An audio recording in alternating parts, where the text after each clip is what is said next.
Run the record. This is case number 22 CR 000157, State of Ohio versus Devin Jonathan Levitt Bowen. Is that how you pronounce your last name? Yes. Is that your name? Yes. And Mr. Bowen is in court, represented by counsel. Attorney Brendan Keating, representing the State of Ohio, is Assistant Prosecuting Attorney Barbara Zagreski. Mr. Bowen, you are charged in an 8-count indictment filed by the Lake County Grand Jury on June 3rd, 2022. Count 1 is trafficking in a fentanyl-related compound, felony 1, with mandatory prison. Count 2, possession of a fentanyl-related compound, felony 1, with mandatory prison. Count 3, tampering with evidence, felony 3. Count 4, possession of a fentanyl-related compound, felony 5. Count 5, tampering with evidence, felony 3. Count 6, trafficking in a fentanyl-related compound, felony 3. Count 7, possession of a fentanyl-related compound, felony 3. And count 8, trafficking in a fentanyl-related compound, felony 5.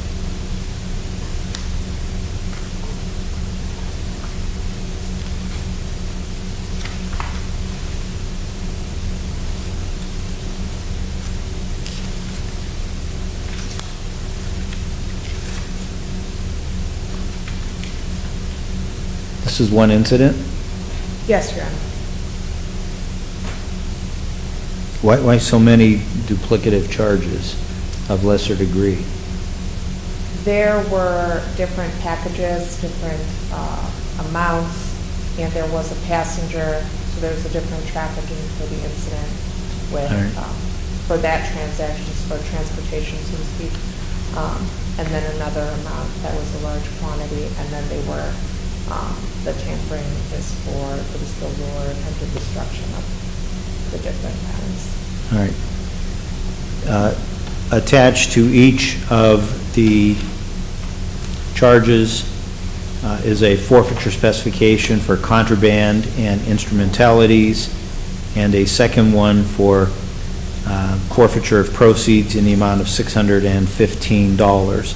It's my understanding that you have entered into an agreement with the state whereby the state would find acceptable and you would be willing to provide your plea of guilty to count 2, possession of a fentanyl-related compound, felony 1, with mandatory prison, and the 2 forfeiture specifications attached to it. Is that your understanding as to what you want to do here today? Yes. Before I can accept that plea of guilty, I have to determine if you know and understand the rights you are giving up, the consequences of a guilty plea, and that you are changing your plea to guilty of your own free will. How old are you? 27. How far did you go in school? High school. And do you have the ability to read, write, and understand the English language? Yes. Do you hold any kind of state-issued occupational license or privilege? What was that? Do you hold any kind of state-issued occupational license, certification, privilege? For instance, a CCW permit? Are you a barber or a nurse or a healthcare worker? The reason why, there are collateral consequences, so that if you have a charge such as this and you do have a license such as that, the state can take it away from you. Yeah, no, I'm not. Okay. And I just want to make sure, because that's certainly something that you need to think about and factor into your calculation on whether you want to plead guilty or not. So are you a U.S. citizen? Yes. Are you currently under the influence of any drugs, alcohol, or medication of any kind? No. Have you taken any within the last 48 hours? No. Have you ever been medicated, hospitalized, or treated for any mental illness in your life? Depression. How long ago was the last treatment?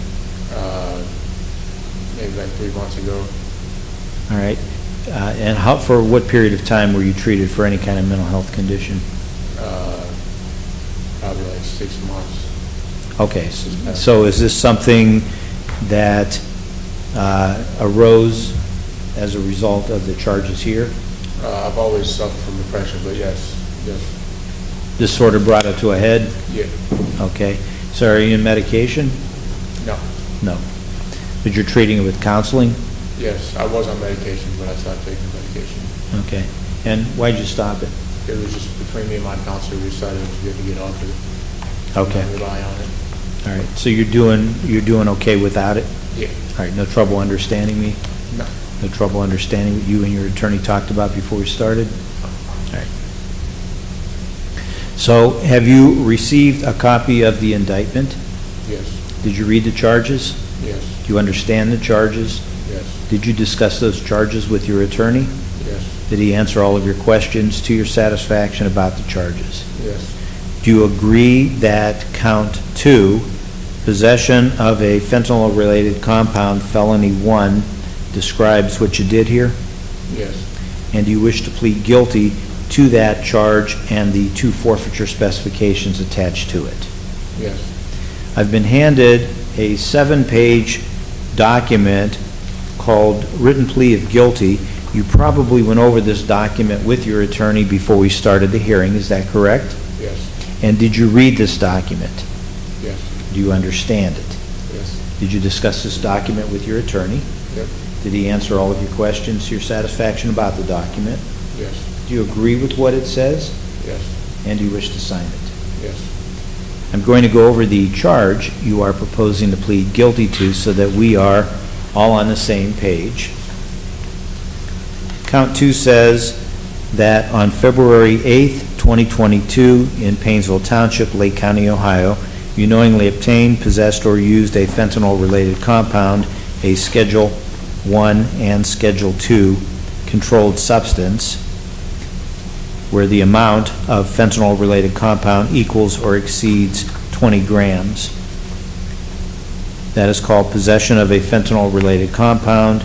It's a felony of the first degree. It's in violation of Revised Code Section 2925.11, and upon conviction, the court is required to impose a mandatory prison term of one of the prison terms for a felony of the first degree, which would be anywhere between 3 and 11 years, a whole number of years. Do you understand that? Yes. And do you wish to plead guilty to that? Yes. The first forfeiture specification says that at the time of the offense, you had possession of or an interest in property, which would either be contraband or an instrumentality of this offense, and on that basis, you would forfeit the items being a cell phone, a scale, packaging, marijuana, straws, pen tubes, a tablet, and a pipe. Do you understand that? Yes. Do you wish to plead guilty to that? Yes. The second forfeiture specification says that at the time of your arrest, you had possession of $615 in U.S. currency. The allegation is that that is associated with drug trafficking activities being proceeds of the same. Do you understand that? Yes. And do you wish to plead guilty to that? Yes. You understand if you plead guilty to the charge, you are admitting you committed the crime. Yes. Do you understand that if you had any defense to the charge, you give up that defense by pleading guilty? Yes. You understand by pleading guilty, you are giving the court the power to sentence you immediately. Yes. You understand that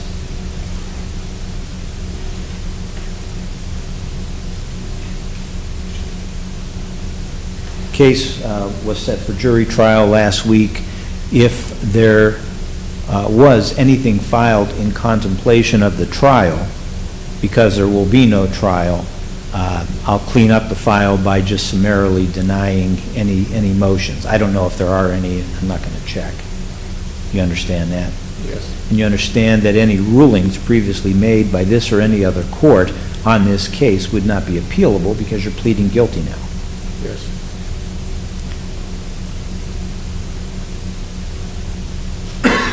You have certain trial rights. You're giving them all up by pleading guilty. I'm going to explain them to you one at a time. I need to make sure that you know and understand you have these rights and that you're voluntarily giving up these rights. As I explain your rights to you, if you have any question about what I'm saying or if you need a better explanation, you need to speak up and let me know. Otherwise, I will assume you understood and answered the question that I asked you. Fair enough? Yep. You don't have to plead guilty. You have a right to have a trial to determine whether you're guilty of any crime. That trial would be by a jury in this court unless you decided you wanted a non-jury trial.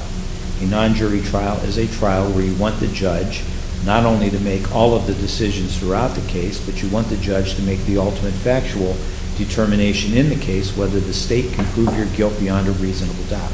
You understand that? Yes. You understand that a trial gives you the ability to test every aspect of the state's case, both factual and legal. Yes. You understand that with a jury trial, the jury makes the decision. I don't, whether the state has proved its case against you. Furthermore, it takes all 12 jurors to agree that you're guilty before it's even possible for you to be convicted. Do you understand that? Yes. The state of Ohio is required to prove your guilt beyond a reasonable doubt. If the state failed to prove even one essential element of a particular charge beyond a reasonable doubt, you could not be convicted of that particular crime. Your plea of guilty provides the court the entire factual and legal basis upon which to convict you and sentence you, and by your plea you are relieving the state of any obligation to prove anything, let alone prove it beyond a reasonable doubt. Do you understand that? Yes. You have the right to confront your accusers, meaning to have your attorney question all of the state's witnesses under oath in front of the judge and jury. Do you understand that? Yes. You have the right to use the subpoena power of the court to compel witnesses you need to come here to testify for you, especially witnesses who are reluctant to come to court, out of state, or incarcerated someplace. I can get them here for you. Do you understand that? Yes. You have the right to tell your side of what occurred here and testify in your own defense, or you could refuse to testify. It's one way or the other, but it is your choice. No one can compel you to testify if you did not want to, and if you chose not to testify, that could not be used against you to prove that you were guilty. In fact, the prosecutor could not even comment on your silence to infer you might be guilty, have something to hide, maybe have a prior conviction. The jurors would be told you have that constitutional right not to take the stand and testify. We would select only individuals to serve as jurors in your case who answer under oath during jury selection that they will uphold that right. Do you understand all of that? Yes. You understand that if you were not pleading guilty today, you would always be represented by an attorney at law throughout this case. Even if you could no longer afford counsel, counsel would be appointed by the court, paid for by the taxpayers, free to you. Yes. You understand that if you were not pleading guilty today, you could appeal any of the decisions I would make throughout this case. You could appeal the jury's verdict. You would have a transcript typed up of everything that was said or done in this court, so you can demonstrate to a higher court any mistakes made here to get those mistakes corrected, and an attorney to handle that appeal for you. And if you could no longer afford that, all of that would be provided to you free of charge, paid for by the taxpayers. Do you understand that? Yes. Do you understand that a plea of guilty is a complete admission of guilt? Yes. Do you voluntarily give up all the rights that I just explained to you and wish to have this court accept your plea of guilty to count 2, possession of a fentanyl-related compound, a felony of the first degree, Yes. and the forfeiture specifications attached to it? Yes. Are you now, or were you on February 8th of this year, on parole, post-release control, community control sanctions, or probation to any court anywhere? No. Have you ever been to prison in your life? No. Do you have any felony convictions on your record? No. So do you understand by pleading guilty, you are voluntarily giving up your liberty for whatever length of time I sentence you to prison? Yes. And you understand prison is mandatory on this case. Yes.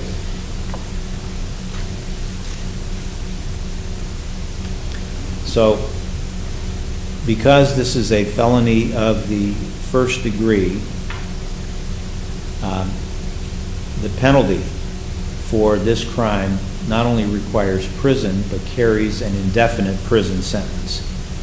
You understand that? Yes. So what that means is that when we reconvene for sentencing in early January, I will give you both a minimum and a maximum term. You understand that? Yes. And I select the minimum term from the range of penalties for a felony of the first degree. So the range of penalty for this F1 is 3, 4, 5, 6, 7, 8, 9, 10, or 11 years. So you understand, I pick the number, and that's your minimum sentence. Yes. You understand that the law derives the maximum sentence from the minimum sentence that I select, and it's 50% of the minimum. So if I pick 3 years, then the maximum, 50%, would be 1.5 years. So the maximum would be 4.5. So if I pick 3 as the minimum, 4.5 would be the max. If I picked 11 as the minimum, then 16.5 would be the maximum. And it would be the same for everything in between. You understand that? Yes. So you understand the maximum that you face in this case, if everything goes against you and all wrong, 16.5 years. Yes.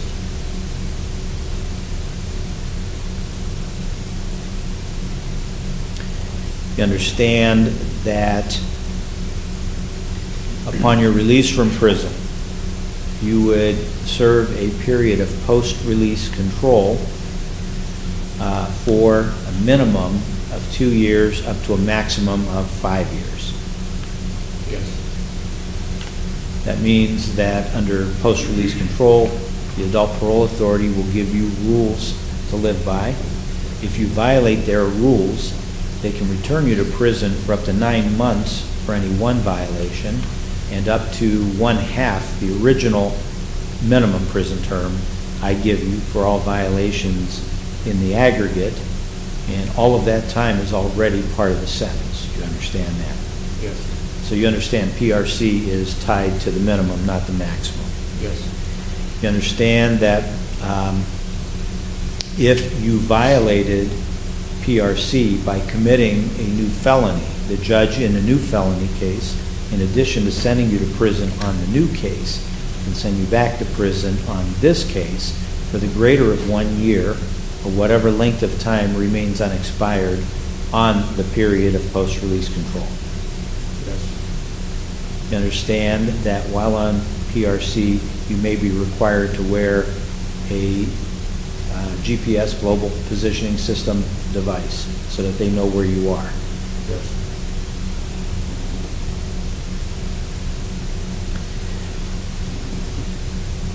Your release date would be presumed to be the minimum term that I give you, unless the DRC, that's the Department of Rehabilitation and Corrections, determines that you must remain in prison for bad conduct. You understand that? Yes. So, in essence, you'll hold the keys to your release once you complete the minimum term. And I will give you exactly what the rules are so that you know before pleading guilty what the release date and how it gets extended. So your expected but not guaranteed release date from prison would be at the end of the minimum term. And the DRC could keep you longer if they make specified determinations regarding your conduct while confined, your rehabilitation, your threat to society, your restrictive housing, if any, while confined, and your security classification. So specifically, the presumptive release date from prison is at the end of the minimum term. It's rebuttable. If you commit institutional Rule infractions that compromise prison security or threaten the safety of prison staff or inmates, or you commit a violation of law that was not prosecuted, and the infractions and violations show that you have not been rehabilitated, or by your conduct you show that you continue to pose a threat to society, or if you've been placed by the DRC in extended restrictive housing at any time within the year preceding the date of your release hearing, or if you're classified by the DRC as a security level 3, 4, or 5, or at a higher security level, then the release date would be up to the maximum term. You understand that? Yes. You understand I'm not involved in that decision at all. That's done within the four walls of the prison institution. Yes. So if the DRC at the hearing makes the specified determination and rebuts the presumption that you should be released, they may maintain your incarceration after the expiration of the minimum term for a reasonable period of time, subject to, if you hit that 50%, that tail, that maximum date, you have to be released. You understand that? Yes. You understand they can do that multiple times. Yes.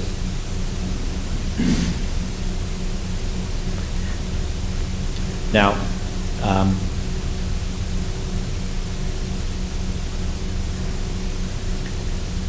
this is what the law says. So I have to follow the law. I don't really think that drug cases, possession cases, were what they had in mind when they passed this law. They were thinking about violent offenders, and you've never been to prison before, and you have no felony convictions. And I read a letter from someone involved in some faith-based or church organization. So sometimes I feel a little bit bad about explaining this to you, because these are really geared towards violent offenders, but they did not make an exception for drug trafficking or drug possession cases where there's no violence involved.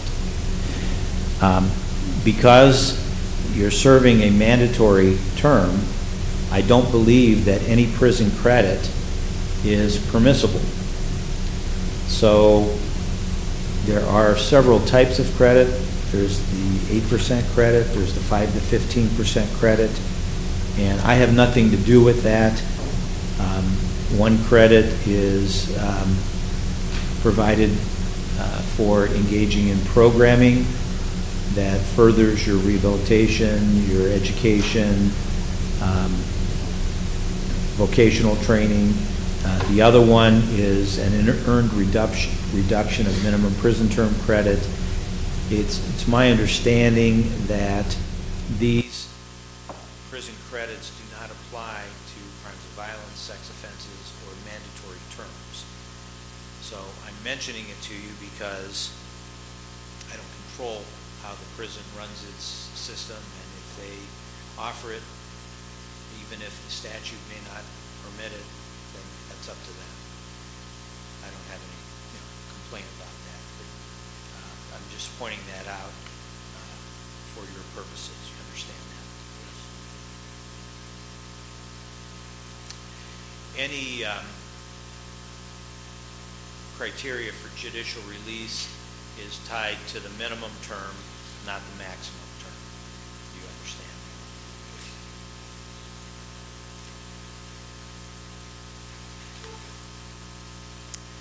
You understand that in addition to mandatory prison here, there's also a mandatory fine. The minimum mandatory fine is $10,000, and it can go up to $20,000. Yes. You understand you would forfeit all the items of contraband, instrumentalities, and proceeds. Yes.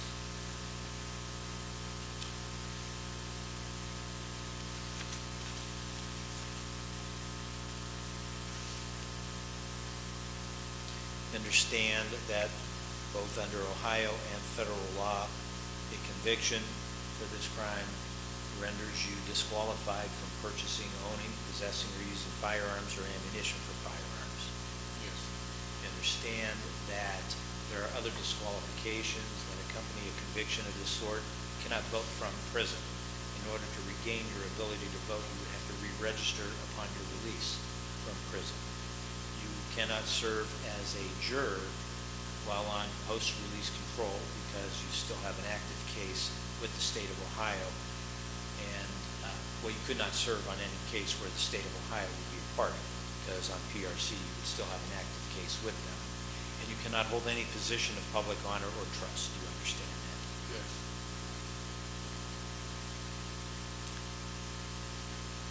You understand that the crime here is not sealable because of the elevated nature of the offense. Yes. In addition to the fine and the forfeiture that I mentioned, do you understand that I will order you to reimburse the government the cost of confinement, supervision, any treatment, and court costs? Yes. Do you understand the cost of confinement also includes transportation costs between the court, the jail, and the prison? Yes. You understand I will enter a judgment against you for the costs of prosecution. Yes. If you fail to pay that judgment or timely make payments on a payment plan approved by the court,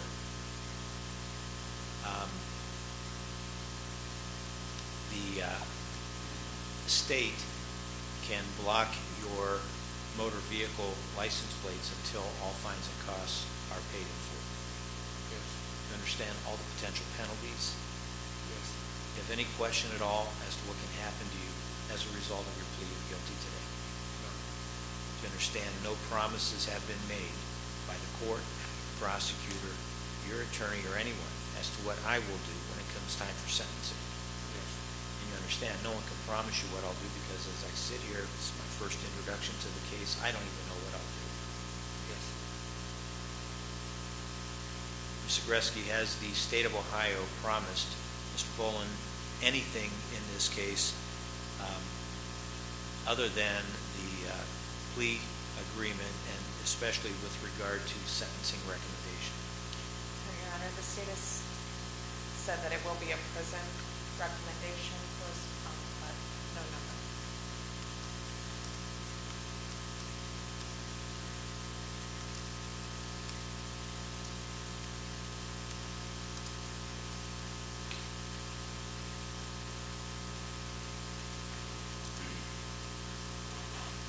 So, Mr. Boland, did you hear and understand everything the prosecutor just said?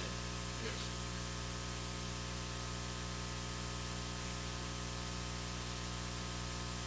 So has anyone else made any promises or threats to you in order to get you to plead guilty? Are you entering this plea freely and voluntarily? Have you told your attorney everything you considered important in this case? Yes. Have you had enough time to discuss what you're doing in this case with your attorney? Yes. Although this may be your attorney's recommendation for you to plead guilty to count 2, the felony 1 and the specifications, is this your own decision and voluntary act to do so?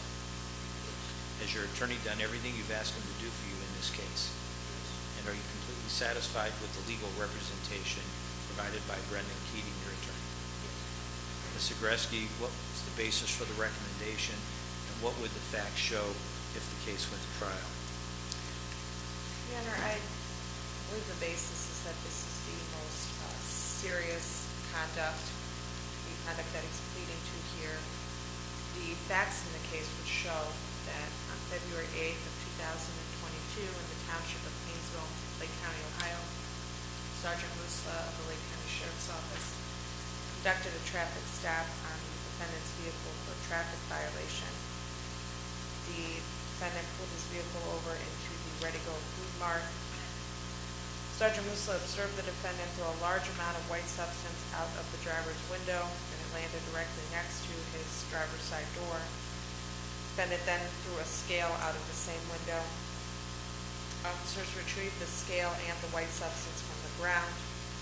They were sent to the Lake County Crime Lab. The large white substance turned out to be 29.57 grams of para-fluorofentanyl, a Schedule 1, controlled substance and fentanyl, a Schedule II controlled substance that amount equaling or exceeding 20 grams but being less than 50 grams.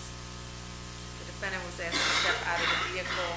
He was asked what item he threw, and he said that it was heroin, but it could potentially be fentanyl.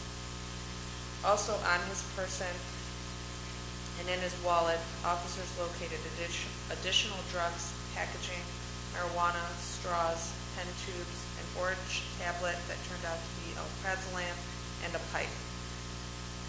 The defendant had $615 in U.S. currency on his person and in his vehicle.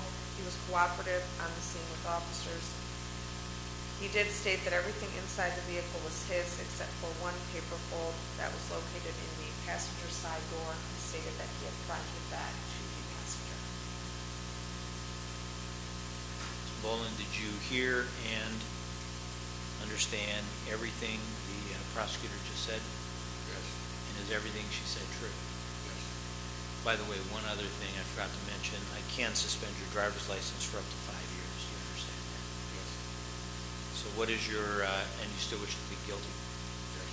So what is your plea to count 2, possession of a fentanyl-related compound, felony 1 with mandatory prison? Yes. Oh, yes. And your plea to the first forfeiture specification for contraband and instrumentalities? Guilty. And the second one, proceeds? I'm going to hand you that 7-page document we talked about earlier, the written plea of guilty.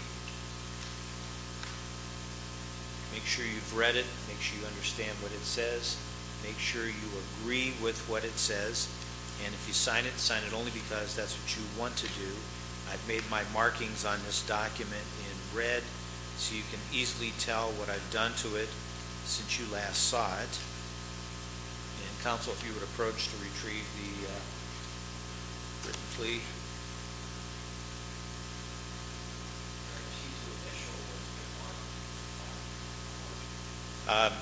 No, he doesn't have to. And all I did was fill in that he is a citizen. You'll sign 2 places, page 5 and page 7.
Yes.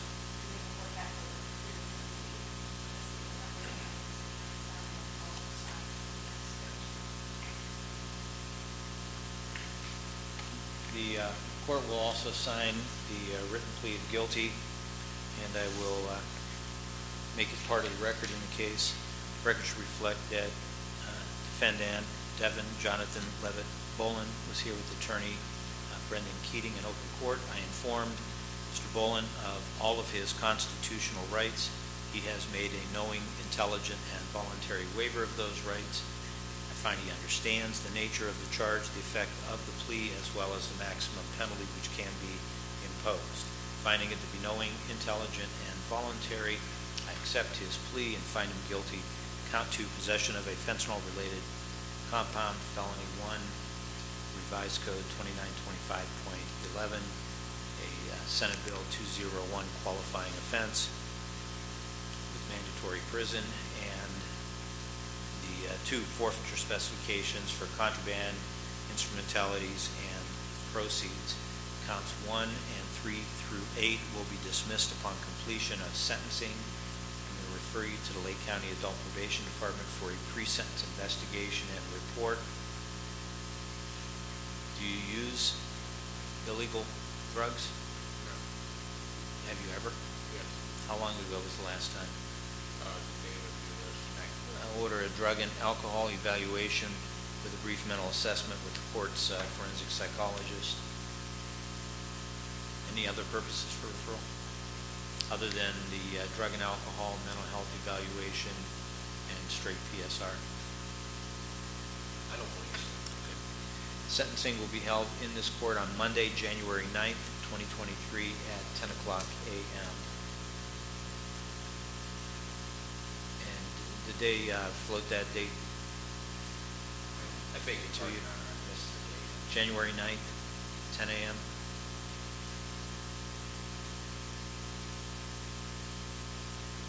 And Mr. Bolin, do you still live at 701 North Park Avenue in Warren? Yes. And is that an apartment or a house? House. And do you have a land phone line there? No. And what's your cell phone number? 330-469-0834. 330-469-0834. Yes. And what happened to the 814 number? I jumped that phone in the river fishing and stuff.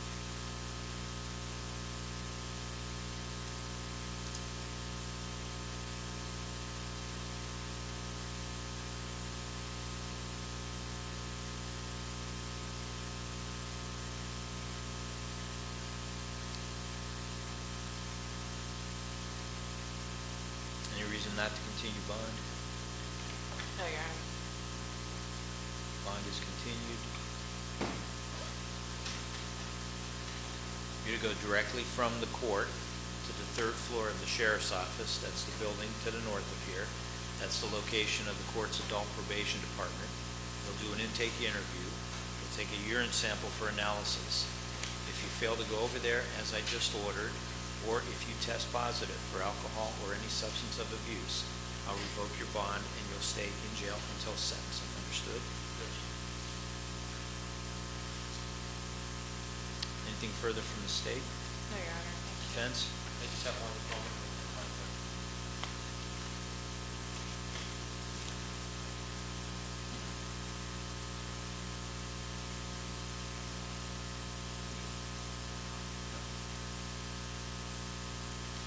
All right.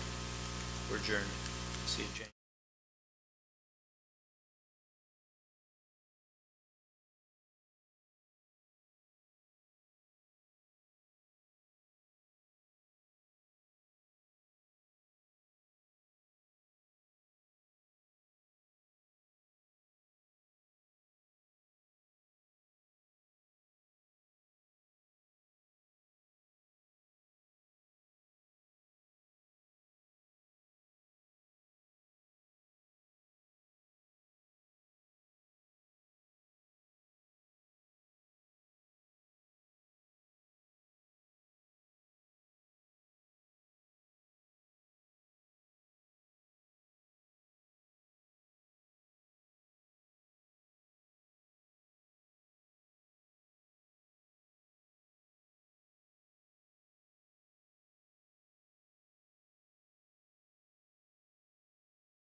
And then if you need a television, then essentially results. Oh, where were we?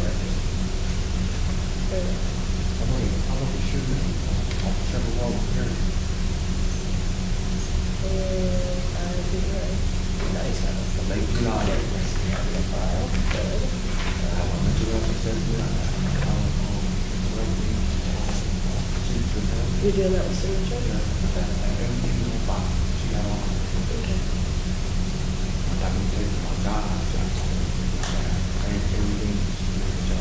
Good. Yeah, she has a lot of notes, so it's like you want to do communication. Good. All rise. This court of common pleas is now in session. The Honorable Eugene A. Lucci presiding. May be seated.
We're on the record. This is case number 22CR000806, State of Ohio versus Bobby E. Collier. Is that your name? Yes, sir. Mr. Collier is in court represented by counsel, Assistant Public Defender Melissa Blake, representing the State of Ohio as Assistant Prosecuting Attorney Alexander Cutts. Mr. Collier, you are charged in a two-count information filed by the Lake County Prosecuting Attorney on September 8th, 2022. Count 1 is possession of a fentanyl-related compound, felony 4. Count 2 is possession of cocaine, felony 5. There are forfeiture specifications attached to each for contraband and instrumentalities. The felony 4 carries a maximum penalty of up to 18 months in prison, maximum fine of up to $5,000. Felony 5 carries a maximum penalty of up to 12 months in prison and a maximum fine of up to $2,500. It's my understanding that you wish to give up your right of indictment and plead guilty as charged. Is that your understanding as to what you want to do here today? Yes, sir. Understand you have the right to have the Lake County Grand Jury consider the evidence as presented by the prosecuting attorney and for the grand jury to determine the charge or charges. In doing so, they could land on the same two charges we have here. They could charge you with something more, something less, or nothing at all. The point is it's totally up to the grand jury. Do you understand that? Yes, sir. Have you discussed this decision about waiving indictment and pleading guilty by way of a prosecutor's information? Yes, sir. With your attorney, and she answered all of your questions to your satisfaction about that topic? Yes, sir. Do you give up the right of indictment? Yes, sir. I'm going to hand you a document called Waiver of Indictment. Make sure you have read it. Make sure you understand what it says. Make sure you agree with what it says. And if you sign it only because that's what you want to do. Your Honor, prior to coming into open court this morning, I did review the written waiver of indictment with Bobby. He indicated to me that he understood this document. He further indicated it was his intention to enter a guilty plea to the two-count information as discussed, and he indicated he would sign this document here in court.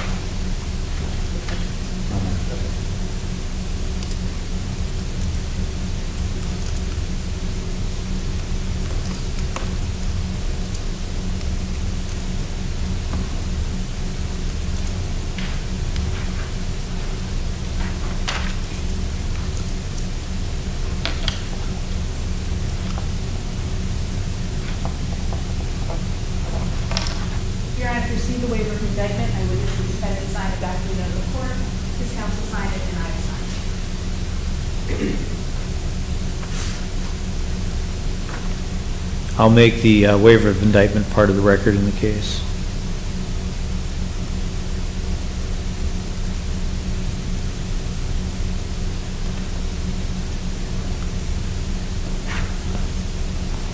Before I can accept your plea of guilty to these two charges, I have to determine if you know and understand the rights you are giving up, the consequences of a guilty plea, and that you are entering the pleas of guilty of your own free will. How old are you? I'm 34 years old. And how far did you go in school? I went to the 11th grade. And do you have the ability to read, write, and understand the English language? Yes, sir. Do you hold any kind of state-issued occupational license? No. Are you a U.S. citizen? Yes. Are you currently under the influence of any drugs, alcohol, or medication of any kind? No, only took some Tylenol this morning. Tylenol? Yes. All right. And it's just straight Tylenol, correct? Yes. Issued at the jail? Yes. Have you ever been medicated, hospitalized, or treated for any mental illness in your life? No.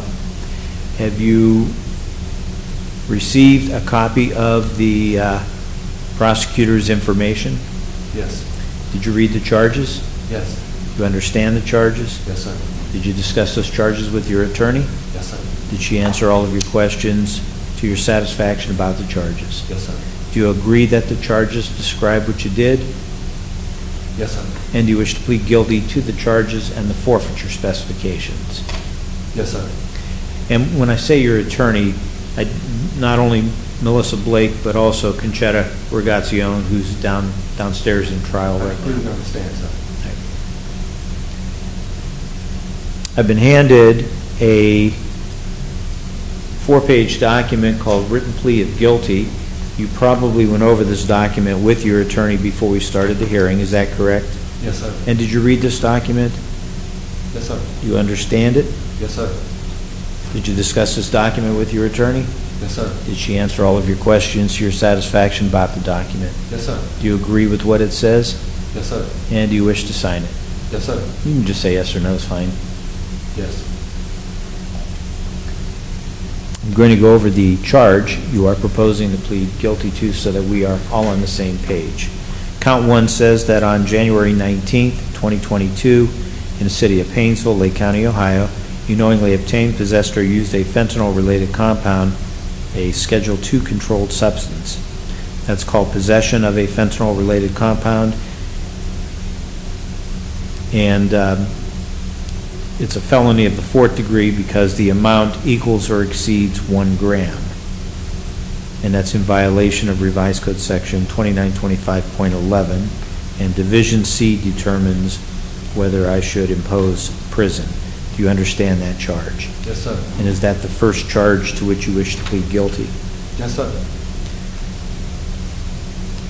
Count 2 says that on January 19, 2022, in the city of Painesville, Lake County, Ohio, you knowingly obtained, possessed, or used cocaine, a Schedule II controlled substance.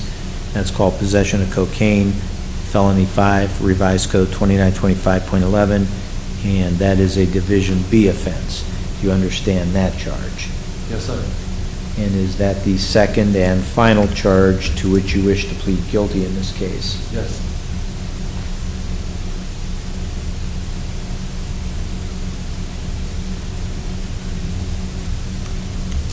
Attached to each charge is a forfeiture specification for contraband and instrumentalities, and you would forfeit those items on that basis, the items being fentanyl-related compound, packaging, cocaine, and packaging. Do you understand that? Yes, sir. And do you wish to plead guilty to that? Yes.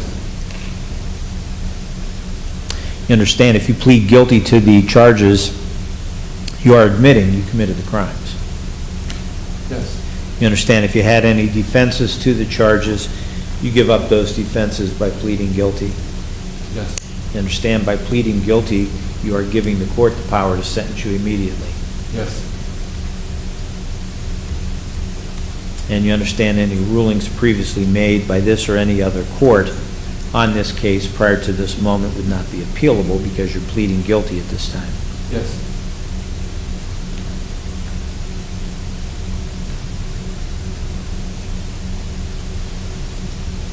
You have certain trial rights. You're giving them all up by pleading guilty. I'm going to explain them to you one at a time. I need to make sure that you know and understand you have these rights and that you're voluntarily giving up these rights. As I explain your rights to you, if you have any question about what I'm saying or if you need a better explanation, you need to speak up and let me know. Otherwise, I will assume you understood and answered the question that I asked you. Fair enough? Fair. You don't have to plead guilty. You have a right to have a trial to determine whether you're guilty of any crime. That trial would automatically be by a jury in this court unless you decided you wanted a non-jury trial. A non-jury trial is a trial where you want the judge not only to make all of the decisions throughout the case, but you want the judge to make the ultimate factual determination in the case whether the state can prove your guilt beyond a reasonable doubt. You understand that? Yes, sir. You understand that a trial gives you the ability to test every aspect of the state's case, both factual and legal. Yes, sir. You understand with a jury trial, the jury makes the decision. I don't, whether the state has proved its case against you. Furthermore, it takes all 12 jurors to agree that you're guilty before it's even possible for you to be convicted. Do you understand that? Yes, sir. The state of Ohio is required to prove your guilt beyond a reasonable doubt. If the state failed to prove even one essential element of a particular charge beyond a reasonable doubt, you could not be convicted of that particular crime. Your plea of guilty provides the court the entire factual and legal basis upon which to convict you and sentence you, and by your plea, you are relieving the state of any obligation to prove anything, let alone prove it beyond a reasonable doubt. Do you understand that? Yes, sir. You have the right to confront your accusers, meaning to have your attorney question all of the state's witnesses under oath in front of the judge and jury. Do you understand that? Yes, sir. You have the right to use the subpoena power of the court to compel witnesses you need to come here to testify for you, especially witnesses who are reluctant to come to court out of state or incarcerated someplace. I can get them here for you. Do you understand that? Yes, sir. You have the right to tell your side of what occurred here and testify in your own defense, or you could refuse to testify. It's one way or the other, but it is your choice. No one can compel you to testify if you did not want to, and if you chose not to testify, that could not be used against you to prove that you were guilty. In fact, the prosecutor could not even comment on your silence to infer you might be guilty of something to hide, maybe have a prior conviction. The jurors would be told you have that constitutional right not to take the stand and testify. We would select only individuals to serve as jurors in your case who answer under oath during jury selection that they will uphold that right. Do you understand that? Yes, sir. Do you understand that if you were not pleading guilty today, you would always be represented by an attorney at law throughout this case, free of charge to you, paid for by the taxpayers? Yes, sir. You understand that if you were not pleading guilty today, you could appeal any of the decisions I would make throughout the case. You could appeal the jury's verdict. You would have a free transcript typed up of everything that was said or done in this court so you can demonstrate to a higher court any mistakes made here to get those mistakes corrected, and a free attorney to handle that appeal on your behalf. Do you understand that? Yes, sir. You understand a plea of guilty is a complete admission of guilt. Yes, sir.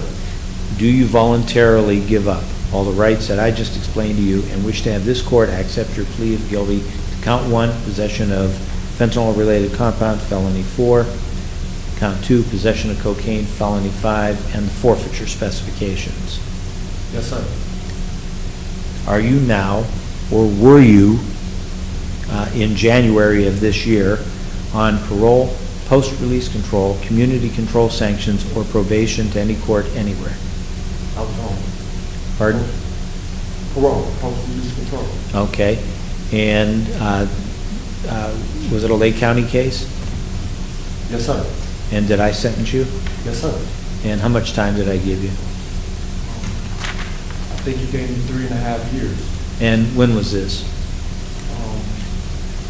I don't really recall. What year? When did you get out? I got out December 2nd. Of?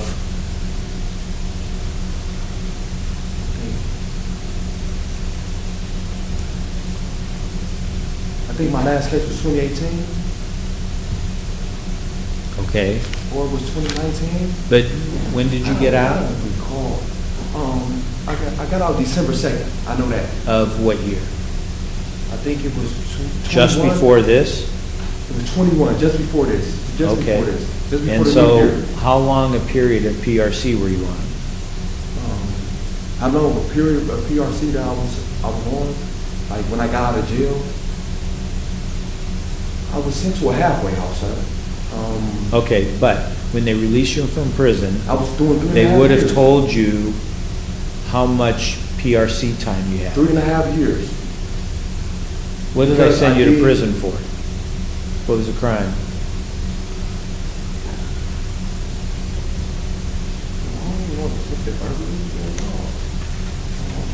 An F I think two? it was trespass and habitation, right? No, I remember it was, I think I didn't register my address. I didn't Oh. register my address. That's what it was for. Okay, I didn't register my address. all right. This was under sexual, I'm not a sex offender, so I got abduction. I got abduction. okay. Your Honor, it's a child victim-oriented offender registration, and he pled to an F4 attempted failure to register. You gave him at that point 18 months. He was released on December 2nd of 2021. They have marked down his PRC as 3 years and 3 months, but I don't know. I'm assuming that was 3 years. But he's still on post-release control. He has an APA folder right now. Okay.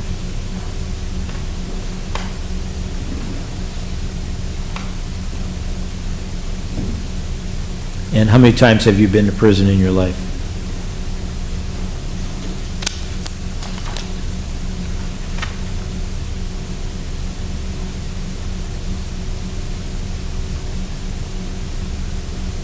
That many times? Got 5 numbers. Okay, It's embarrassing, but I got 5 numbers. all right.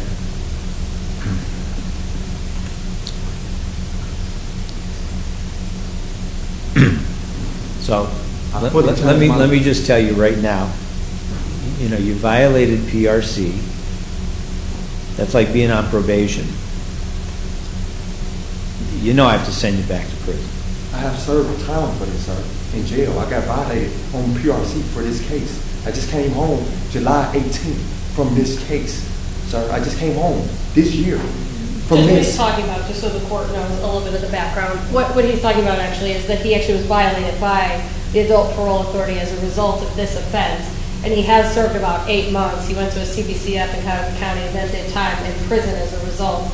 And in July, when he was released, he's been in touch with Conchetta and was able to try to work this out through way of information. So he's aware that with his prior history, that prison is certainly on the table and likely in a possible consequence.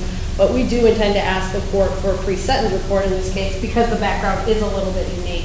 He is in an IOP currently, and he actually, well, he will be again once he's out of jail on the misdemeanor sentence, and he was working prior to the misdemeanor sentence. So there are some things that have changed since the date of the offense in January and now that we want to bring to the court's attention. But he does understand, I think, what the court's saying with respect to his prior All right. record.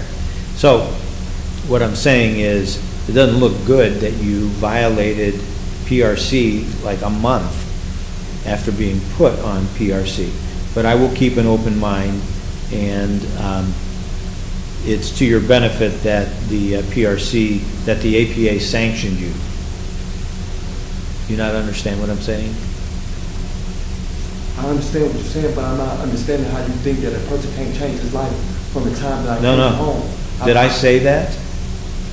Did I just say those words? I said I will keep an open mind, and I said it's helpful for you that the APA took some action against you. Because when they don't take action against you, that means to me they're leaving it up to me to do.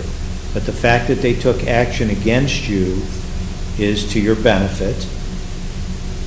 And I told you I'm keeping an open mind. If you don't trust me that I would keep an open mind, don't plead guilty. Go to trial. I'm just being honest with you. You said before, I got to see you back to prison.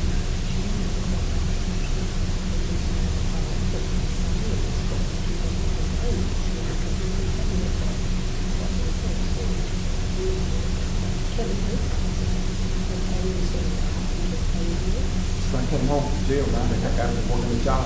I'm taking care of my thing, I'm changing my life. I said to you, hospital for some things I already served your time for. Tell you what, are you prejudging me? No, I'm not prejudging nobody. Okay. I feel like I'm not prejudging you. I'm being transparent. Okay, I understand. I'm being open, I understand, Lucci. and I I'm understand. telling you the way I'm seeing things, but as more facts are coming out, things may be different than what I initially looked at. Now, if you don't want to give me credit for noticing that, then fine. Don't plead guilty. Go to trial and take your chances with the jury. I'm just being open and honest with you the way I'm thinking. Right. You understand? Right. I haven't made a decision yet, and I specifically told you I will keep an open mind. And I do believe in redemption. And I do believe that people can change their ways. You going to leave it at that? Yes, sir. All right. So you understand by pleading guilty, you're voluntarily giving up your liberty, whatever length of time I sentence you to prison, jail, or community control. Yes, sir. And you understand that on the F4, I can send you to prison for 18 months and fine you up to $5,000. Yes, sir. You understand on the F5, I can send you to prison for 12 months and fine you up to $2,500. Yes, sir. You understand that I can terminate your PRC and impose the balance of the PRC time. Yes, sir. Just because the Ohio Adult Parole Authority took action doesn't mean that I also can't take action.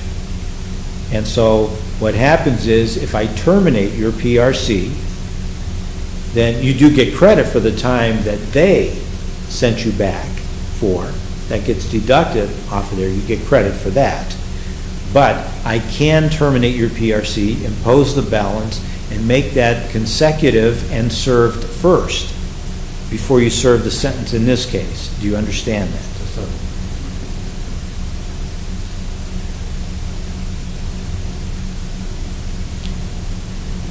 You understand I can stack these sentences and make them consecutive with one another for a total of 30 months in prison and total fines of up to $7,500.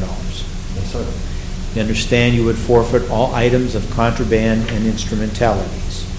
Yes, sir. Understand that if I did send you to prison, while in prison, you may be eligible for, be offered, and be able to earn some credit against prison time to be served by engaging in educational, vocational, or rehabilitational programming offered to you for that purpose. The prison credit is normally capped at 8% of time to be served for a certain number of days according to their regulations. You understand that? Yes, sir. Upon your release from prison, you could be on post-release control, PRC, in the discretion of the Ohio Adult Parole Authority for a period of up to 2 years. They'll give you rules. You violate their rules, they can return you to prison for up to 9 months for any one violation and up to 1/2 the original prison term I give you for all violations together. All of that time is already part of the sentence. Do you understand that? Yes, sir. Further, if you violate PRC by committing a new felony, the judge in a new felony case, in addition to sending you to prison on the new case, can send you back to prison on this case for the greater of 1 year or whatever length of time remains unexpired on that potential 2 years of PRC, and all of that time is already part of the sentence. Do you understand that? Yes, sir. If I chose not to send you to prison, I would place you on community control sanctions, probation, for a period of up to 5 years. Do you understand that? Yes, sir. As part of the community control sentence, you'd have to abide by all probationary conditions established for you in the case by the court, which would include time in local jail, the fines that I mentioned, abstinence from alcohol and drugs of abuse, periodic screens to monitor your compliance, any treatment I determine you need, substance abuse or mental health, community service. I can suspend your driver's license for up to 5 years, whether I put you on community control or send you to prison. Forfeitures, a no-contact order, anything I determine you need to do. You understand you would be required to perform exactly what I tell you to do, exactly how I tell you to do it. Yes, sir. If you fail to do so, you'll be brought back before me on a probation violation. I'll conduct a hearing. If I determine that you did violate your community control sanction, I can extend the period of time that you're on community control for up to that 5-year maximum. I can increase the nature and severity of the other conditions under the community control, meaning more time in jail, more treatment, more things to do. Or I can terminate community control altogether and just send you to prison for 30 months consecutive. Do you understand that? Yes, sir.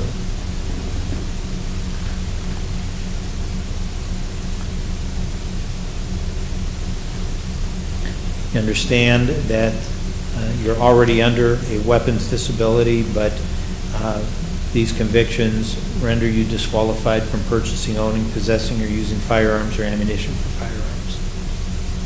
You understand that? A weapons disability? What you mean by Firearms that? disability. Yes. Yes, sir.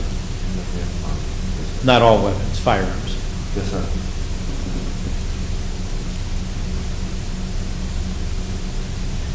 In addition to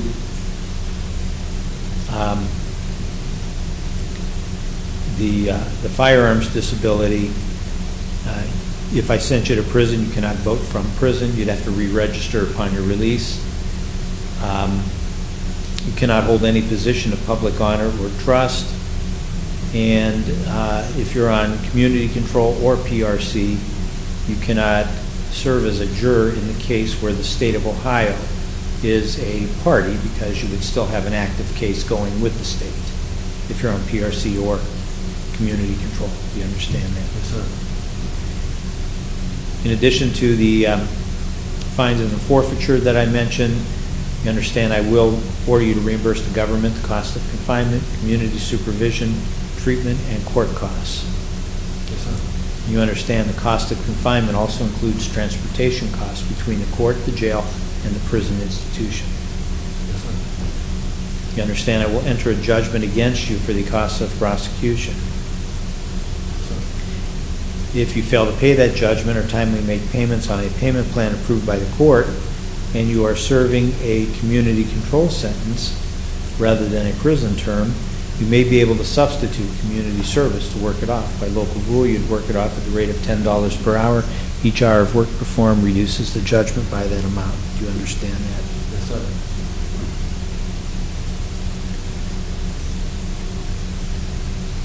You understand a failure to pay all fines and costs in full can result in the state blocking your motor vehicle license plates until they are paid in full. Yes, sir. Do you understand all the potential penalties? Yes, sir. Any question as to what can happen to you as a result of your plea of guilty today? No, sir. Do you understand no promises have been made by the court, the prosecutor, your attorney, or anyone as to what I will do when it comes time for sentencing? Yes, sir. And you understand no one can promise you what I'll do, because as I sit here, I don't even know what I'll do. You understand? Yes, sir. Ms. Cutts, has the state of Ohio promised Mr. Collier anything in this case other than the plea charges? Your Honor, other than the offer of this information, the state indicated that we would recommend a pre-sentence report and a drug and alcohol evaluation. There was no sentencing agreement made. Okay. Did you hear and understand what the prosecutor said? Yes, sir. And is that true? Yes, sir. Has anyone else made any kind of promises or threats to you in order to get you to plead guilty? No. Are you entering this plea freely and voluntarily? Yes, sir. Have you told your attorney everything you considered important in this case? Yes, sir. Have you had enough time to discuss what you're doing in this case with your attorney? Yes, sir. Although this may be your attorney's recommendation for you to plead guilty as charged, is this your own decision and voluntary act to do so? Yes, sir. Have your attorneys done everything you've asked them to do for you in this case? Yes, sir. And are you completely satisfied with the legal representation provided by Melissa Blake and Conchetta Ragazione? Yes, sir. Ms. Cutts, what would the facts show if the case went to trial? Thank you, Your Honor. Had this matter proceeded to trial, the state would have proven beyond a reasonable doubt that on January 19th of 2022, shortly after 9 p.m., Paynesville Police Department officer was in the area of West Jackson Street near Jefferson Street in Paynesville, Lake County, Ohio, when he observed a red Jeep A traffic stop was performed on that vehicle. The vehicle pulled into the driveway of 181 West Eagle Street in Painesville, Lake County, Ohio. The only occupant and driver of the vehicle was identified as Bobby Collier, the defendant. When the defendant was run through the system, it was found that he was under suspension as well as had a felony warrant through the Adult Parole Authority. The vehicle was searched. Underneath the driver's seat was found to be a plastic bag of suspected controlled substances. The Adult Parole Authority warrant was confirmed. The defendant was arrested. He indicated that he didn't know it was inside the bag. He had just purchased it for personal use. The items were sent to the Lake County Crime Lab. One bag was found to contain 0.17 grams of cocaine, a Schedule II controlled substance. The other bag contained a fentanyl-related compound over 1 gram, approximately 5.95 grams, Schedule II controlled substance. And that is the evidence the state would have provided had this matter gone to trial. Mr. Collier, did you hear and understand everything that the prosecutor just said? Yes, sir. And is everything she said true? What is your plea to count 1, possession of a fentanyl-related compound, felony 4? Guilty. The forfeiture specification? Guilty. Count 2, possession of cocaine, felony 5? Guilty. And the forfeiture specification? Guilty. I'm going to hand you the written plea of guilty document we talked about earlier. Make sure you've read it. Make sure you understand what it says. Make sure you agree with what it says. And if you sign it only because that's what you want to do. I've made no changes to this document since you last saw it.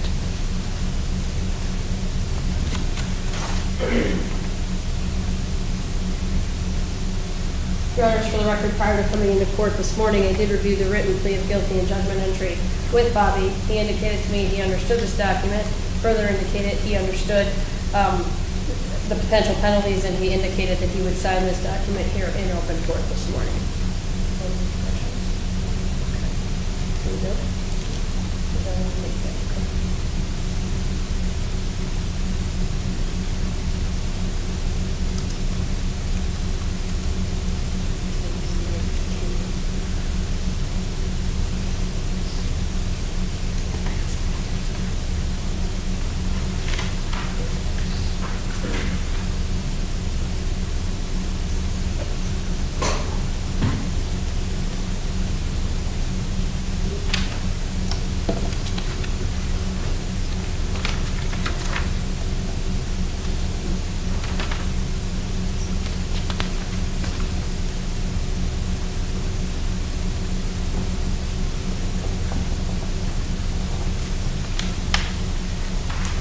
Your Honor, received the written plea of guilty and judgment entry. I witnessed the defendant sign a document of the court. This counsel signed it and I signed it.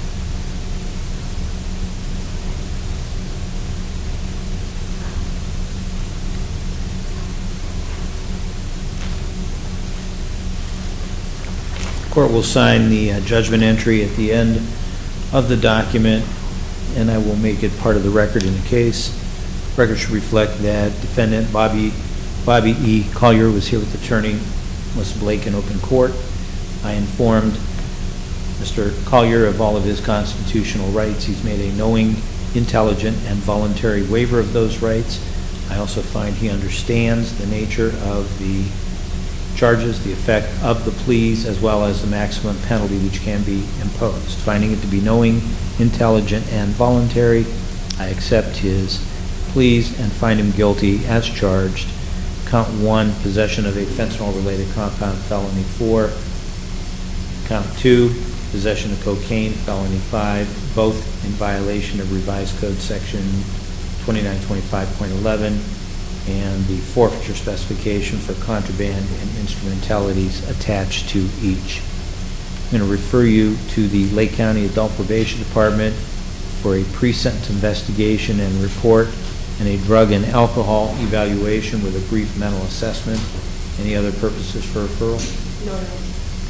Sentencing will be held in this court on Monday, November 7th 2022 at 10 o'clock a.m.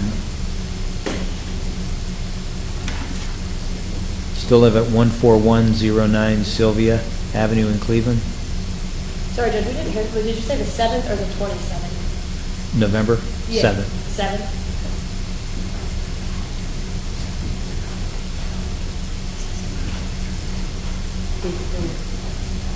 14109 Sylvia Avenue. Is there a question? I think he was concerned, Your Honor, about the closeness in time with the sentencing date. He is serving a misdemeanor sentence right now. He is expected to be released from jail next week. He wanted to get back into the IOP and resume work, kind of get going on those things before he came back before this court before sentencing. So he was concerned about whether that would give him enough All right. time. You know I don't pick the dates. Right. I'll talk to My her. scheduler puts it down here. Tony, call her and get another date. My concern is that Dr. Rinsberg won't have enough time to do it in that period of time anyway. Okay.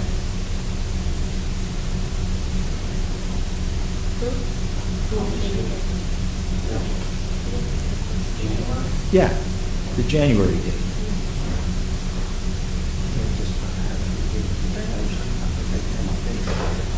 January 23rd, 8:30 a.m. That's a Monday?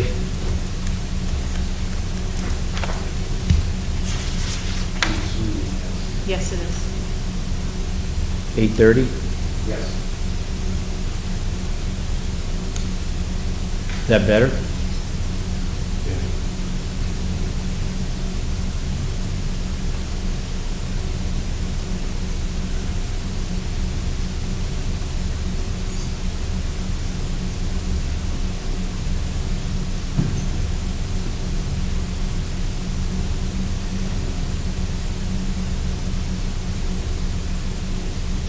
What was bond set at? Your Honor, at the municipal court, there was a personal recognizance with a co-signer, as well as some conditions, no acts of violence, no weapons or firearms, no violations of law.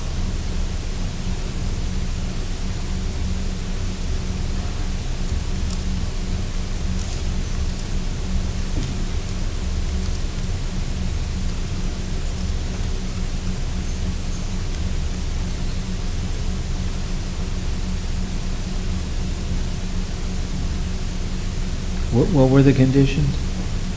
Hazel Municipal Court always puts down no acts of violence, no weapons or firearms, and no violations of the law. Doesn't that apply to everybody? I don't know if no weapons and firearms applies to everybody, but the others weren't. Well, no, he's not allowed to have a firearm. In this case, but there may be some others that. Yeah, but what if he wants to eat a steak? A knife is a weapon.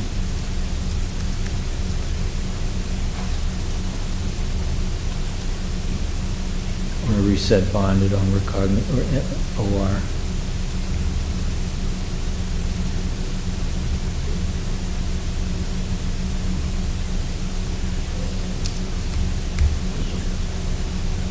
He's already signed the bond paper and provided the conditions of bond.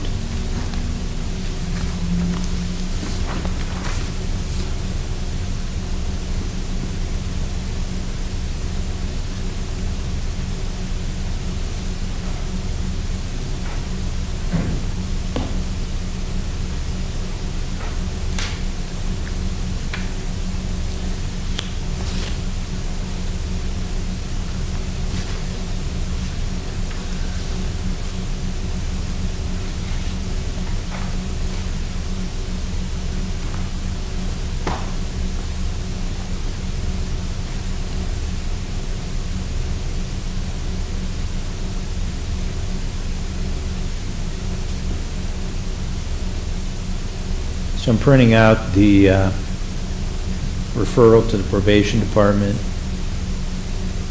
When are you supposed to get out? I'm finished with this. this information here today. Ms. Machetta is calling my parole officer to let her know that I'm done. My parole officer sent over my sanction. I should be out Monday from here. I think that's my last day. You need to talk with the probation department before you leave there. I'm going straight. I've been taking care of everything since I've been out. I'm going straight over here. I have a reason to run. I've been on top of everything since I've been home. Yeah, you understand, this is your opportunity to show me you can follow the rules. Yes, sir.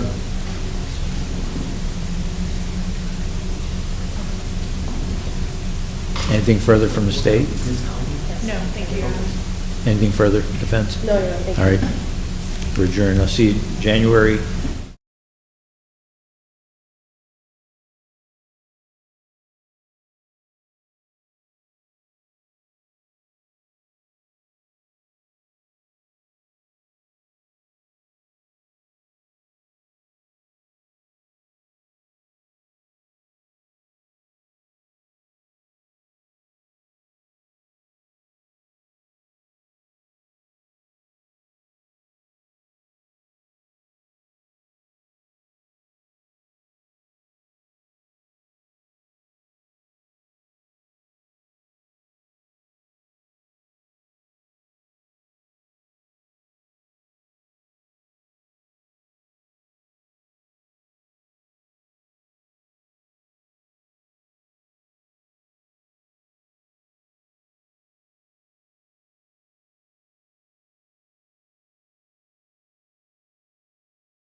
I'm good, how are you? Good.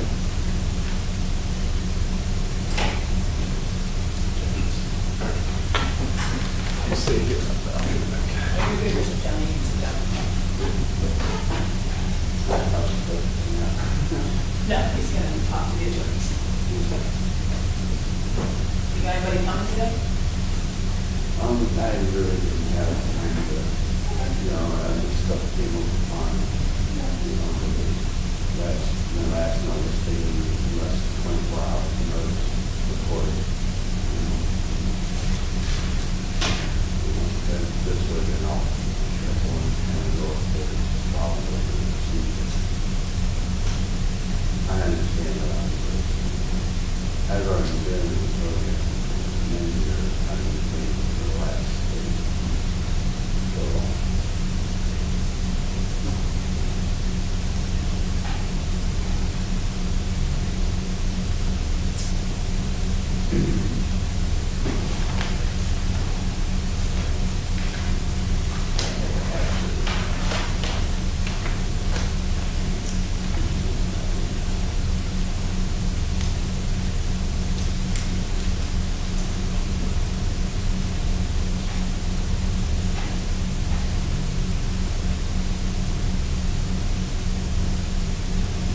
Works for quite a while. I've been in the sheriff's office only since March, but it's by far not how long I've been gone. I've just been in a couple other places. Can we get an opinion on, one opinion under, one opinion next,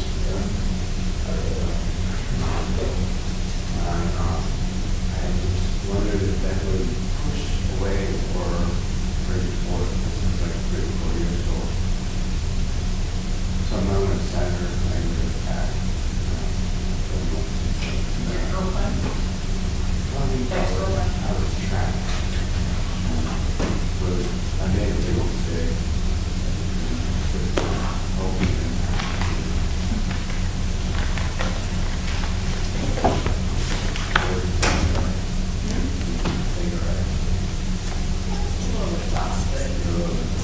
I don't know her so much. All rise, this court of common pleas is now in session.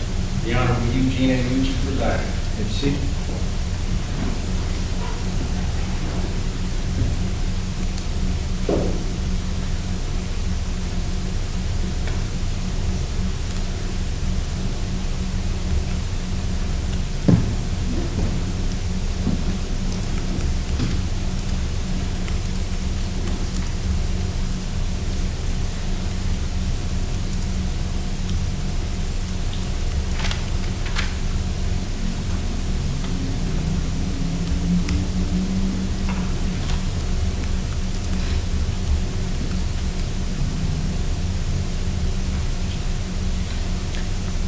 You're on the record. This is case number 22CR000832, State of Ohio versus Danny L. Denley. Is that your name? Yes. Mr. Denley is in court represented by counsel, Assistant Public Defender Billy Kilmeyer. Representing the State of Ohio is Assistant Prosecuting Attorney Haley Gold. The defendant is charged in an indictment filed by the Lake County Grand Jury on September 19th, 2022, a total of 3 counts. Count 1, aggravated possession of drugs, felony 5. Count 2, aggravated possession of drugs, felony 5. And count 3, aggravated possession of drugs, felony 5. And forfeiture specifications attached to each. The defendant was arraigned on September 22nd, 2022, and he sent a letter to the court indicating some dissatisfaction with the at least the process, and I scheduled this for a hearing today so I can find out more information about it, about what your dissatisfaction is. So tell me what's going on. And Mr. Kilmeyer, if you move the microphone closer to your client. Yes, Your Honor. Thank you for hearing me.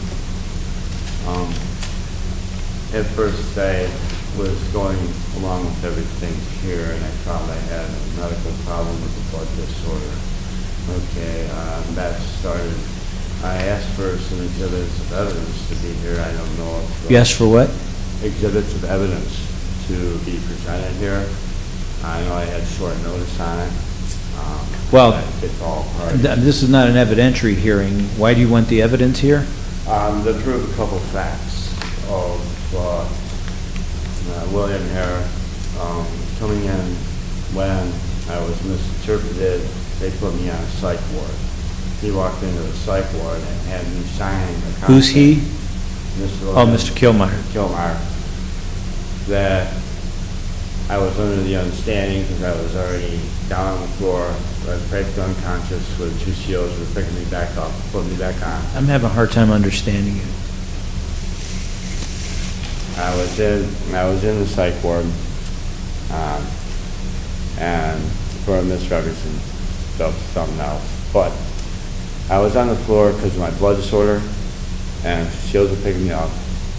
Mr. Kilmeyer comes in, and I was disoriented, on my right mind. He came in with this contract, and I was under the understanding that it was signing for medical assistance. Came in with a contract? Came in with a contract. What contract? Evidently, it was the right of speedy trial, and said he would give me medical help.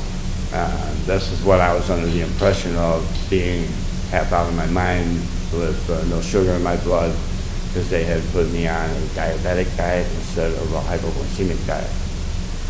And so the medical did a wrong to me to cause this to become this way. And when he walked in there, right into the cell, there should be video of that and key card openings. And had me sign this paper, which I was understanding that I was going to be taking medical treatment, which never showed. And then later on, find out that, that I signed a speedy trial waiver, which I was told by Bob Leach to never sign a speedy trial. I would have him here, but I had him when I lost my business, and I still owe him some money, and he didn't come in for me. So, otherwise, I learned from him, that's what he told me to do if I ever got in trouble with him. Okay. So, as of this, I consider this an act of misrepresentation. Well, when do you want your trial? Pardon? When do you want your trial? I didn't even ask for a jury trial. Well, no, if you don't waive time, that's what you're saying you want. Because that's... I would like to have a trial as soon as possible. All right. I have. How soon can the state be ready for trial? Your Honor, the state can be ready in November.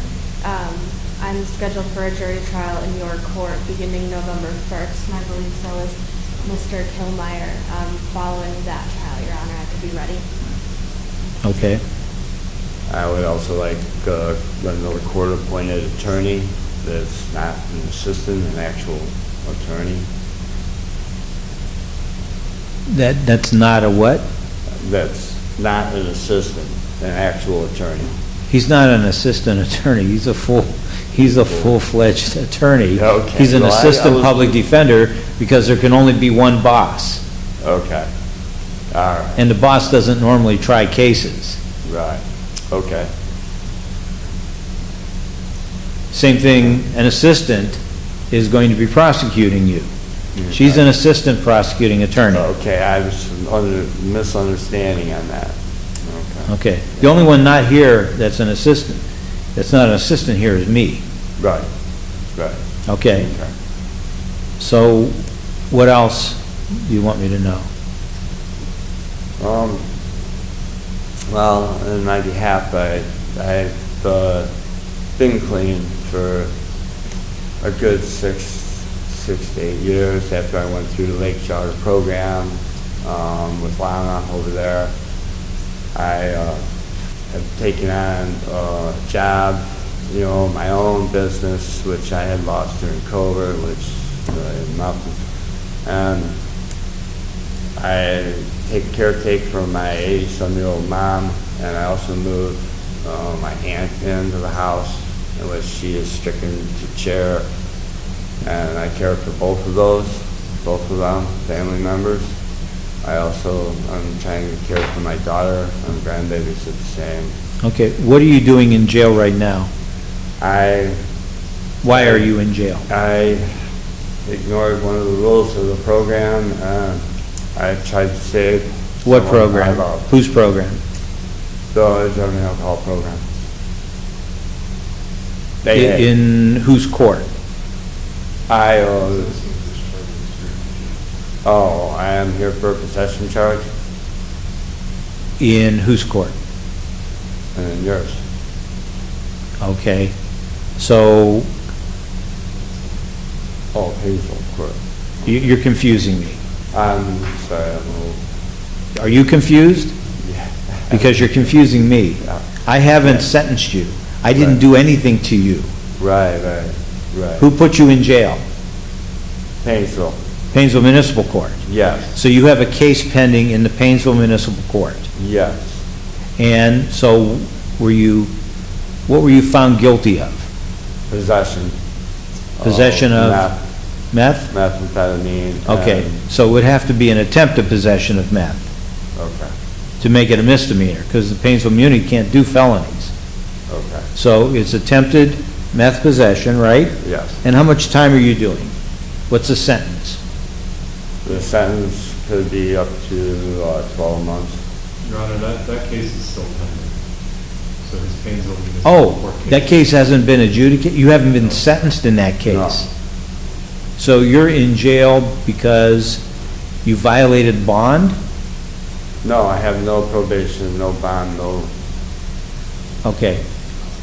uh, Somebody I didn't- help I me. didn't Why is he appear- in jail? I didn't appear for a court date for that. I was trying to Okay, collect money. so you violated bond, Okay, right? yeah, Okay, when you don't appear for court, you violated bond.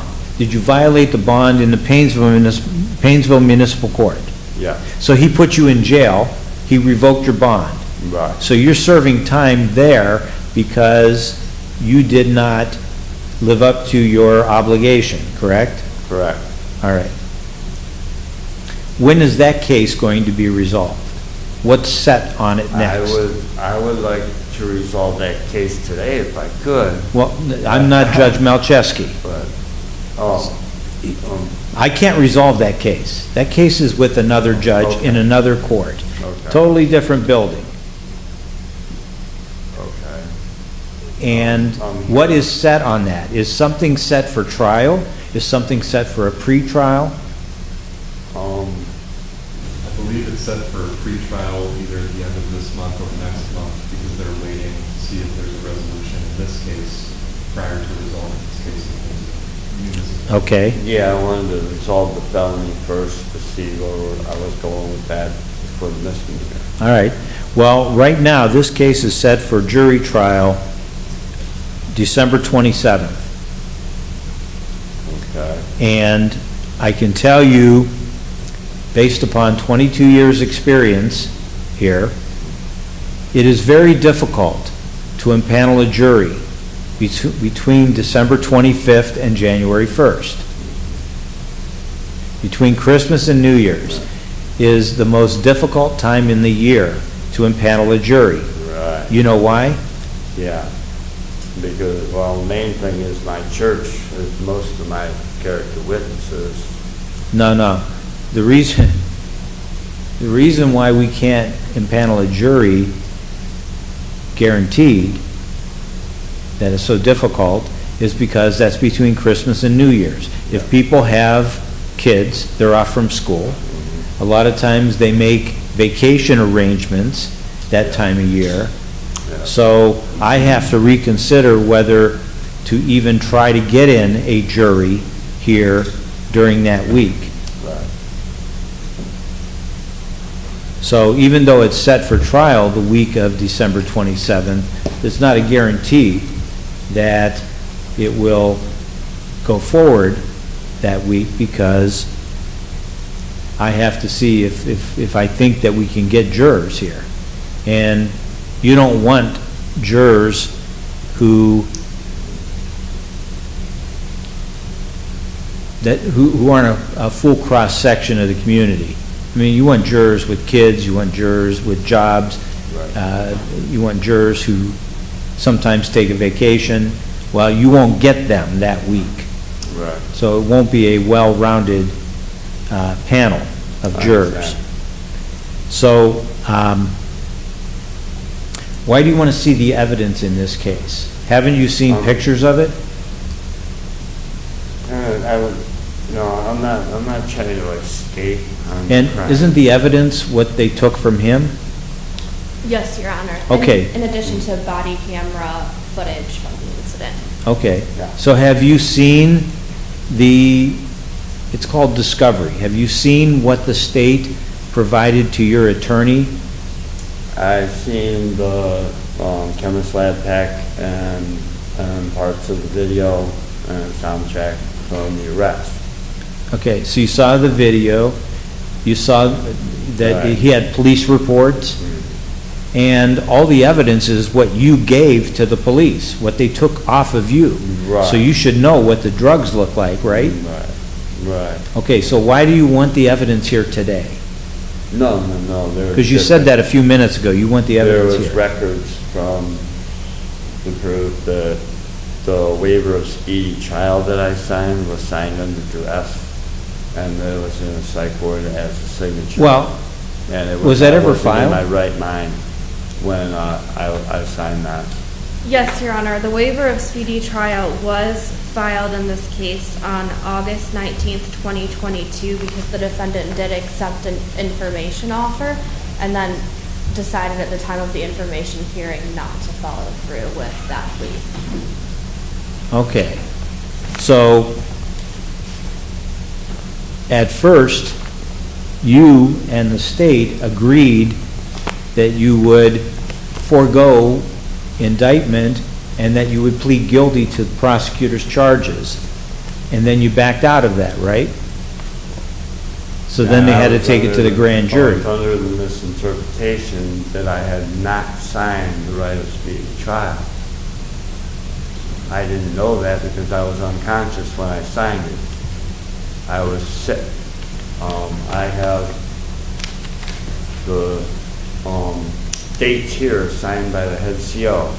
Okay, so, Of when I was in there. you know, I can't determine what your state, your mental state was when you signed something. You did sign it, correct? I thought I was signing a medical waiver, but Okay, so you thought you were signing something. Right. All right, so then You withdraw the speedy trial Yes. waiver. Okay, Yeah, that's fine. I can deal with that. okay. So then what other problems are there? That was basically it, and with the act of that being done, I'd like to have another assistant public defender as representation for me, or a court-appointed attorney. It's not that easy. Not that. No, it's not that easy. Do you have somebody in mind that would accept court appointment?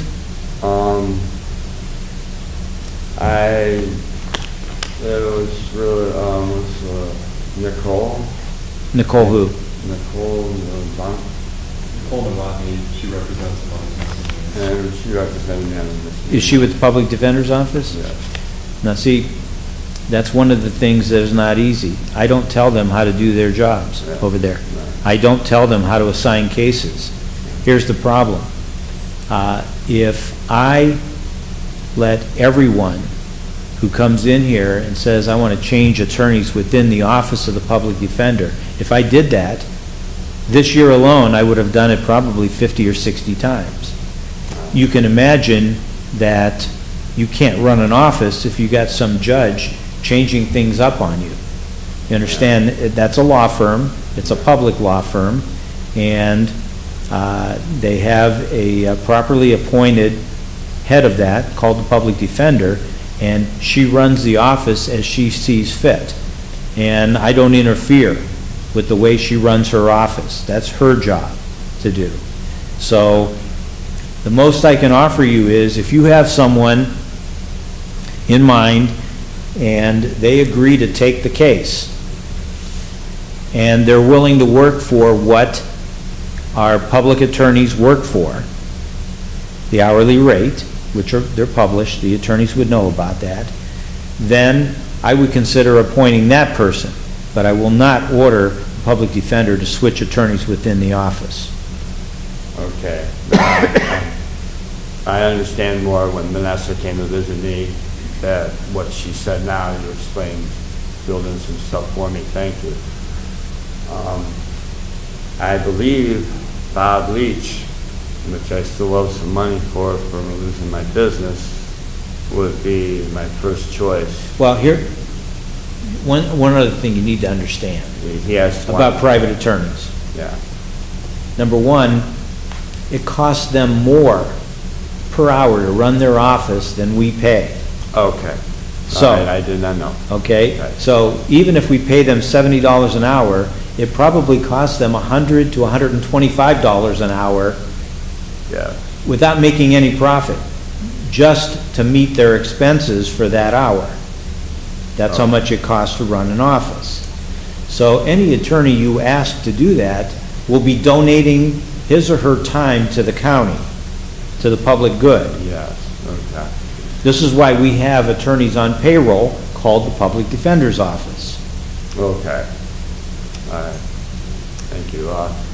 Can I? So if you already owe Bob money, I'm not sure he's going to sign up Right. to actually lose probably $100 an hour. No, his hourly rate is probably $250 to $300. So, Yeah, is he going to lose, a couple $100 an hour to work No, for you I if you still owe him money? That's not going to happen. Yeah. Okay. Sorry for that. Thank you for clearing everything up on how the process works. And Okay, your only complaint about Billy Kilmeyer is that you think he slipped something under your nose to sign. Well, Yeah. you understand that anything you sign comes to the court. Yeah. And the court reviews that. And, for instance, if you want to plead guilty in this case, it's not a matter of him talking you into it. You have to beg me to take your plea of guilty. Because I don't easily take someone's plea of guilty unless I am absolutely 100% certain they're doing it of their own free will. So your attorney can't talk you into pleading guilty to something because I'll talk you right out of it if you don't want to. All right. Okay. All right? So you communicate with your attorney. I was just going to say, can I speak with him for a moment? Well, this hearing is done. You communicate with your attorney and you figure out what you want to do. It's set for trial, but I'm telling you, that trial date may not be a good date because it's hard to get jurors to come in I that understand. week out of the year. And then you tell your attorney what you want to do, and he will let the prosecutor know what you folks want to do, and then we'll handle it accordingly. All right?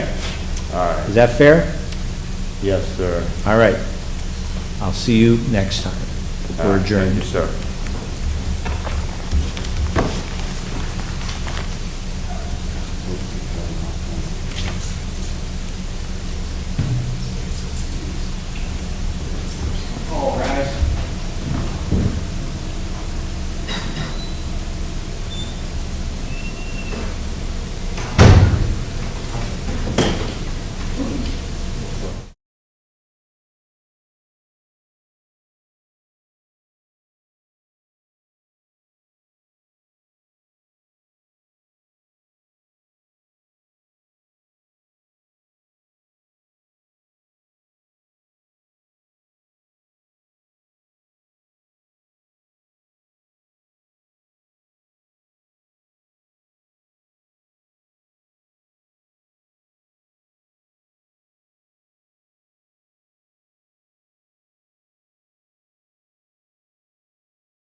please is now in session.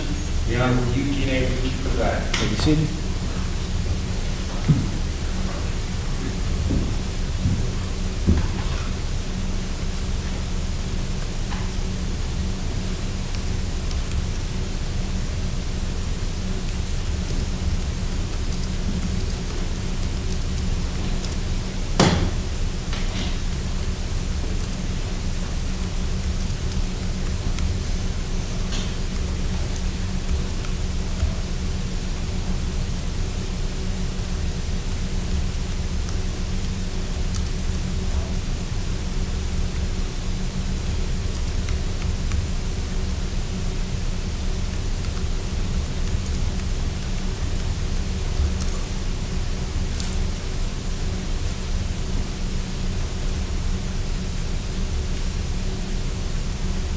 On the record, this is case number 22CR000050, State of Ohio versus Charles C. Curry Jr. Mr. Curry is in court, represented by counsel, Assistant Public Defender Ashlyn Carroll. On behalf of the Lake County Adult Probation Department is Officer Megan Wehagen. The defendant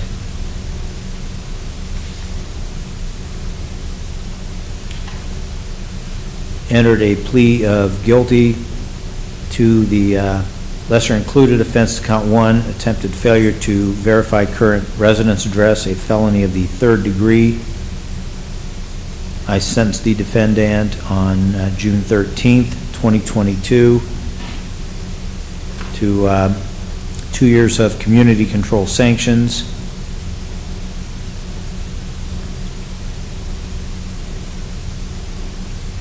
I imposed 79 days in jail, credit for 19, jail treatment program and aftercare, 2 12-step program meetings per week, abstinence screens, obtain a valid driver's license, full employment or school, 1 doctor, 1 dentist, 1 pharmacy, take all medicines as prescribed, is to comply with the sex offender registration law, do thinking for a change or decision points if available, no residence with underage children, and other requirements. I told them a violation would result in a 36-month prison term. I notified him of the potential and consequences for violation of post-release control and other advisements. The defendant has returned to the court on a set of probation violations.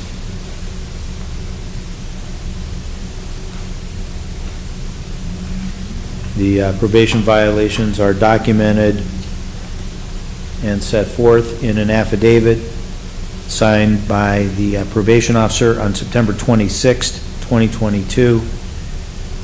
She alleges a violation of Rule 8, which requires sobriety. She says that on September 15th, the defendant submitted a urine sample which tested positive for amphetamine. When tested, the same was positive for methamphetamine when tested with an instant stick. She alleges a second violation of that rule on September 23rd, 2022, when Chief Probation Officer Craig Berry saw a white powder substance in the defendant's residence while conducting a home visit, and the defendant admitted that the powder was methamphetamine. She alleges a violation of Rule 1, which requires obedience to the law. She says that on September 23rd, 2022, Madison Township PD arrested the defendant for possession of drugs, felony 5, and use, possession, or sale of drug paraphernalia, M4. That case was filed in the Painesville Municipal Court.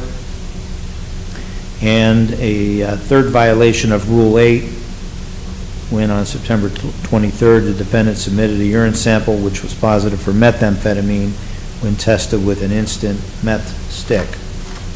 The State of Ohio on September 27th, 2022 filed a motion to terminate community control.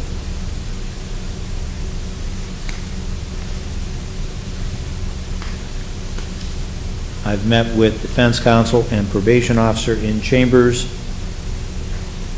and I am informed by your attorney that you wish to give up your right to a probable cause hearing, the purpose of which is for the court to determine whether there's a reason to continue to hold you to answer for the violations. She tells me you wish to give up your right to a final hearing whereby the court would require evidence to its satisfaction that you violated in 1, 2, 3, or all 4 ways alleged in the officer's affidavit. And if I so find, you're entitled to a sentencing hearing. Do you understand these hearing rights? Yes, Your Honor. You understand your exposure is 36 months in prison? Yes, Your Honor. And have you discussed with your attorney the waiver of your probable cause hearing, the waiver of your final hearing, and a plea of guilty to the 4 violations, and any other options you may have at this point? Yes, Your Honor. And has she answered all of your questions to your satisfaction about that topic? Yes, Your Honor. Now, as further informed that the felony 5 charge was resolved in the Painesville Municipal Court with a plea of guilty to an attempted felony 5, which would make it a misdemeanor 1, and that the judge there imposed 120 days in jail with credit for 10 days. Is that correct? That is correct. And so you are currently serving that sentence, and that sentence expires December, January? January 21st, Your Honor. January when? 21st. 21st. All right, so you understand everything that I just said? Yes, Your Honor. Do you give up the right to a probable cause hearing? Yes, Your Honor. Do you give up the right to a final hearing? Yes, Your Honor. What is your plea to the first violation, submitting a urine sample which tested positive for amphetamine and methamphetamine? Guilty.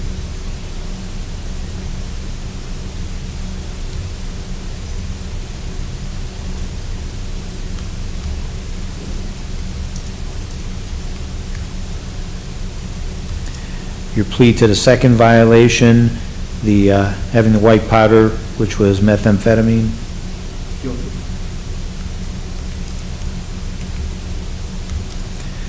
The third violation, being arrested and convicted of the charges by Madison Township Police?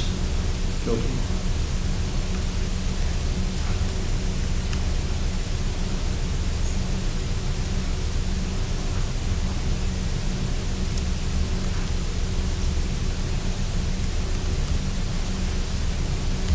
And the fourth violation, positive methamphetamine on September 23rd. Court finds that the defendant has knowingly, voluntarily, and intelligently waived his rights to a probable cause and final hearing, has entered a plea of guilty to the 4 violations. Court finds the defendant guilty of all 4 violations and determines that they are all non-technical violations because they are crimes even if committed by someone not on probation, and also are some evidence that you have abandoned the purposes and goals of community control. Any reason not to proceed to sentencing at this time? No, Your Honor. Go ahead. Thank you, Your Honor. We would like to ask that Mr. Corey's probation not be terminated, that he be allowed to remain on community control, and we are aware that the probation department is recommending the cap, and after discussing that option with Mr. Corey, he has indicated that he would like to do some treatment, the only treatment he's ever had before is JCP, and so we think that this could benefit him. Thank you.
Considered the record, oral statements made, pre-sentence report, my conference in chambers with defense counsel and probation officer, and the statements of the defendant and the defendant's counsel. I've also considered the overriding purposes of felony sentencing, which are to protect the public from future crime by this offender and others similarly minded, and to punish this offender and promote the effective rehabilitation of the offender using the minimum sanctions that the court determines accomplish those purposes without imposing an unnecessary burden on state or local government resources. I have considered the need for incapacitation, deterrence, rehabilitation, and restitution, along with the public burden on governmental resources. I've considered the separate recommendations of the parties. I have reasonably calculated this sentence to achieve the two overriding purposes of felony sentencing and to be commensurate with and not demeaning to the seriousness of this offender's conduct and its impact on society, and to be consistent with sentences imposed for similar crimes committed by similar offenders, in using my discretion to determine the most effective way to comply with the purposes and principles of sentencing. I have considered all relevant factors, including the seriousness and the recidivism factors set forth in the statute. In that regard, there's been no change in seriousness factors from the original sentencing. In terms of recidivism, there has been. Recidivism is more likely because the defendant has committed more crimes, drug use, drug possession. There's been a rehabilitation failure, a failure to respond to community control. There's a pattern of substance abuse, and the offender refuses to acknowledge a problem, accept treatment, or apply treatment tools given to him when he was in the jail treatment program as part of the original sentence. Nonetheless, the court believes that the defendant remains amenable to an available community control sanction. So I'm continuing your community control for the original 2-year period. You are to enter, participate in, and successfully complete NeoCap, the Northeast Ohio Community Alternative Program. You are to enter that as soon as possible. You'll be supervised by the Trumbull County Adult Probation Department while there.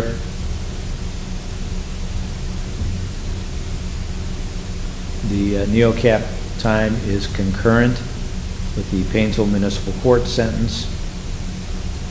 So the time on this case doesn't click in until you are actually transported to NeoCap. You're still doing the Painesville Municipal Court sentence. What's the weight on NeoCap? I'm not sure. 60? Okay. I'm not going to use up any time on the case because I don't need to. You're in jail until January, and as soon as a bed is available at NeoCap, then that time is concurrent, and then they'll just take you to NeoCap. Either side see a problem with that? That won't keep him from going. No. No, and that's why the order will read, enter NeoCap as soon as possible. But the NeoCap time is concurrent with the Painesville Municipal sentence. You're going to follow all recommendations, including aftercare. Immediately following NeoCap, you'll be brought back to Lake County for an additional 60 days of transitional day reporting. That can be reduced or eliminated based upon stabilizing factors in your life, such as employment, residency. Hold off on sober living? Pardon? No, I'm speaking to probation officer.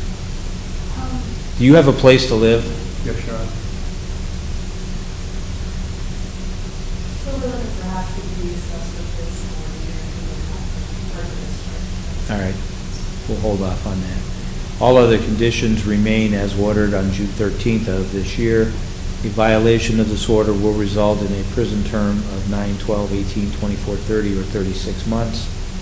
If you do end up in prison, post-release control is optional for up to 2 years. They give you rules, you violate their rules.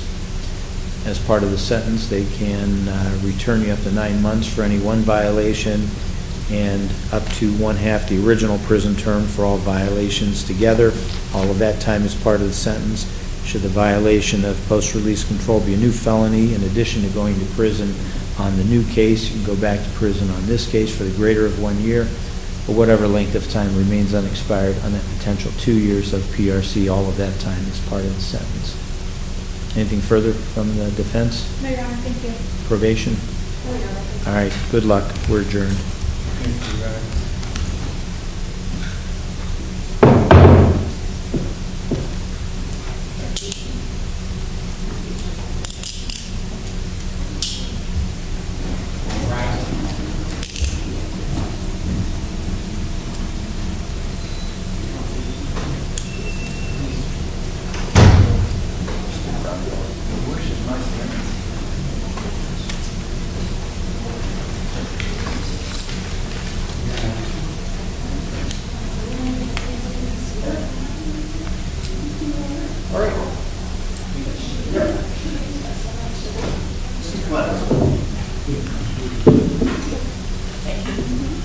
Oh, did you want to keep these, Mr. Ford?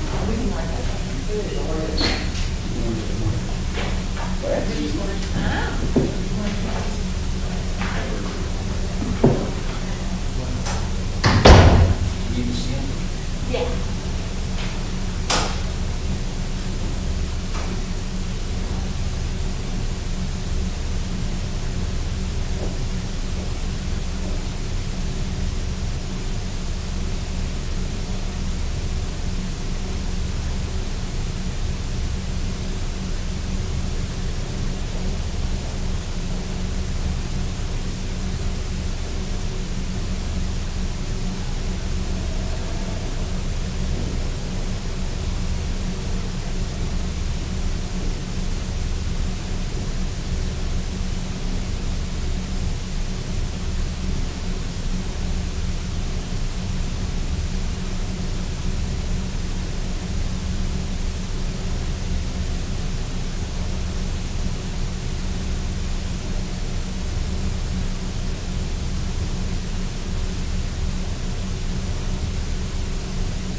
And right over here to the end of this table. Sit down, turn around, face that up, sir.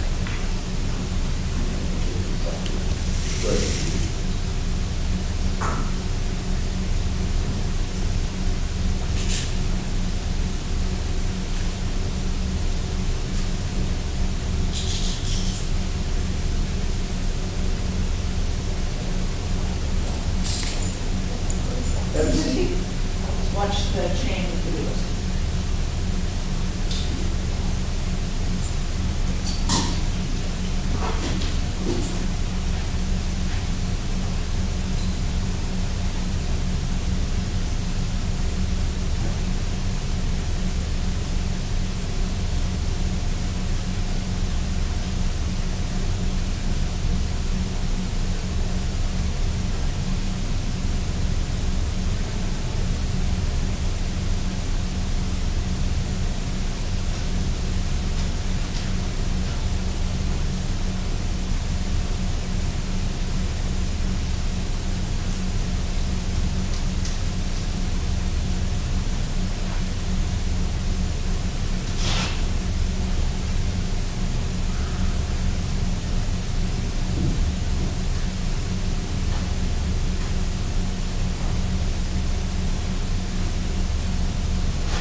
a little bit on what had happened in your case previously, and I went and I talked to the probation department, and they said, since you had that previous violation, and they had you do an IOP, that now that there's another violation, they're looking for kind of the next step up in treatment, so they were thinking of doing residential treatment, like Lake House or Concord Pines, basically it's like an inpatient rehab.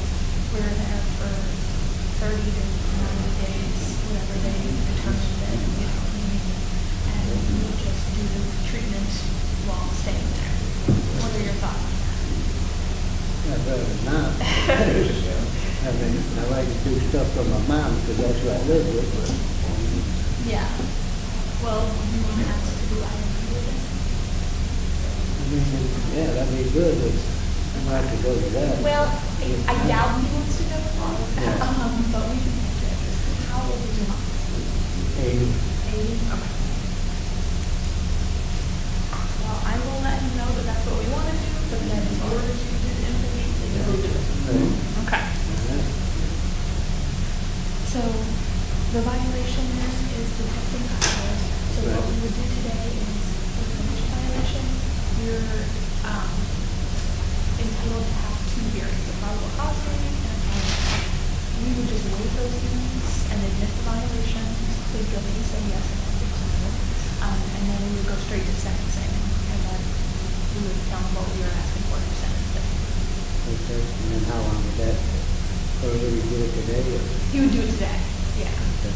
And then usually the wait for those cases is anywhere from like, I'd say average is 2 weeks before there's another event. Okay? All right, then I'll let them know we're ready. You're right there. Should we come? I told her.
But we actually signed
please, is now in session. The Honorable Eugene A. Lucci presiding. May be seated.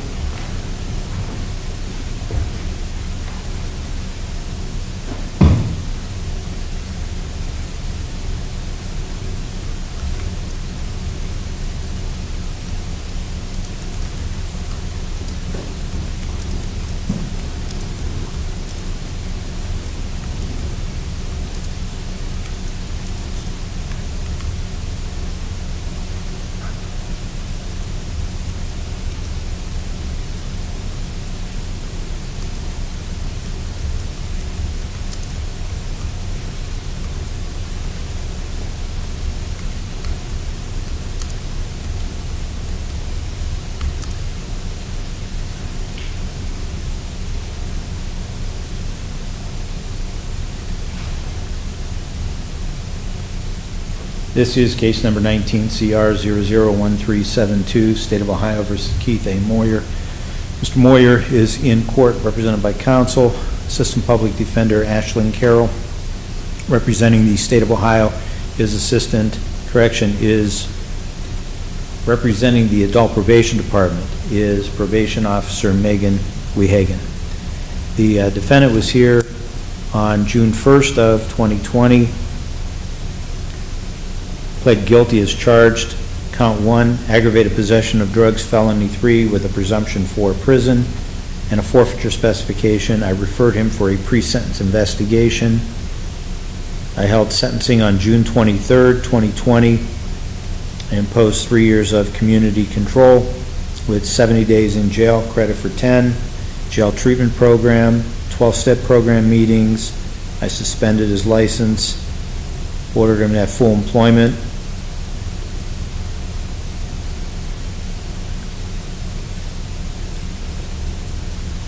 He had restrictions on liquor establishments, 1 doctor, 1 dentist, 1 pharmacy, take all medicines as prescribed, and he had restrictions on pain medications. Told him a violation would result in a prison term of 36 months. I notified him of the potential and consequences for violation of post-release control and other advisements.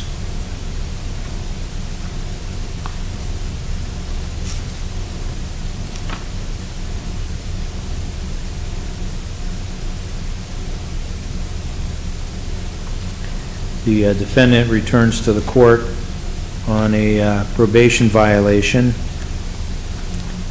The violation is documented in an affidavit signed by the probation officer on September 20th, 2022. She alleges a violation of Rule 8, which requires sobriety. She says that on September 14th, 2022, the defendant submitted a urine sample which tested positive for cocaine. The State of Ohio filed a motion to terminate community control on September 28th, 2022.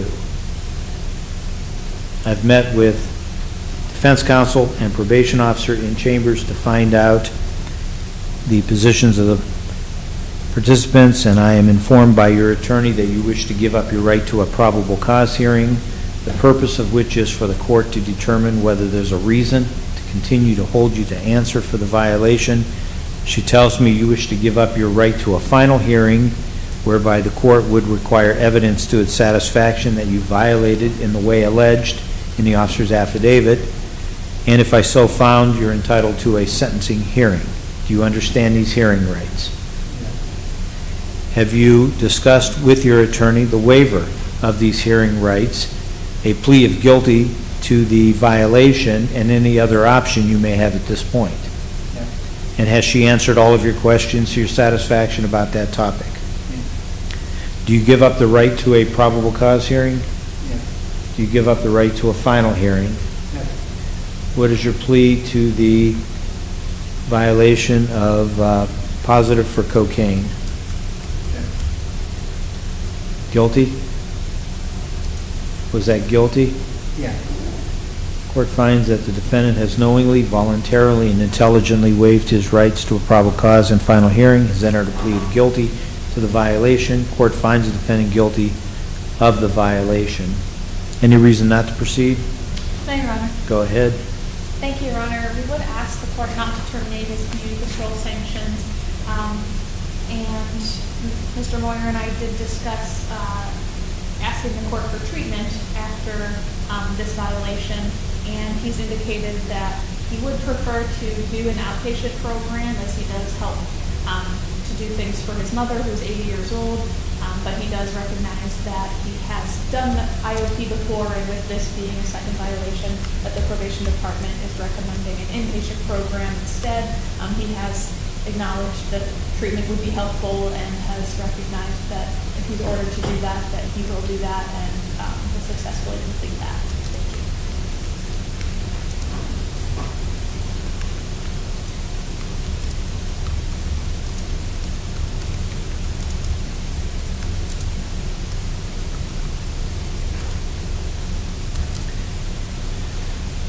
Keith Moyer, the law allows you to say whatever it is you want me to consider before I sentence you. What do you want me to know?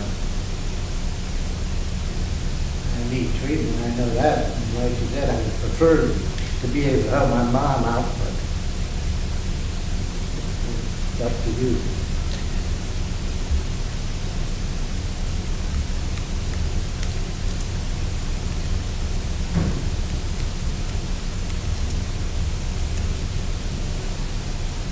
Well, you've had a prior review board, which means that you violated and they didn't bring it to my attention because they decided to handle that internally.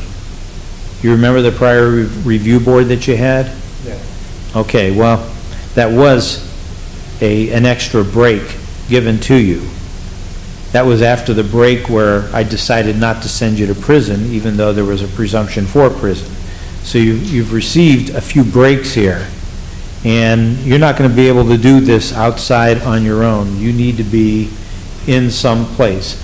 Now, I don't have to put you in prison to do this yet, but if I do have to put you in prison, you understand that you've got 36 months over your head here. What good are you to your mother if you're doing 3 years in prison? Right? Nothing.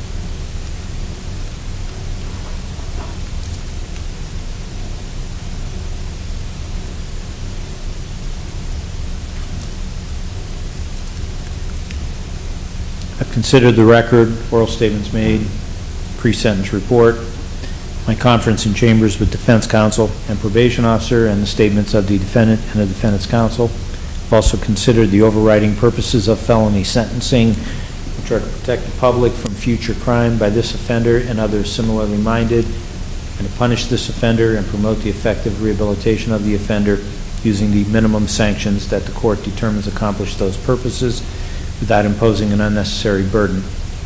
I've considered the need for incapacitation, deterrence, rehabilitation, and restitution along with the public burden.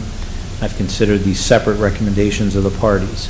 I have reasonably calculated the sentence to achieve the two overriding purposes of felony sentencing and be commensurate with and not demeaning to the seriousness of this offender's conduct and its impact on society, and to be consistent with sentences imposed for similar crimes committed by similar offenders, and using my discretion to determine the most effective way to comply with the purposes and principles of sentencing. I've considered all relevant factors, including the seriousness and the recidivism factors set forth in the statute. There's been no change in seriousness factors from the original sentencing.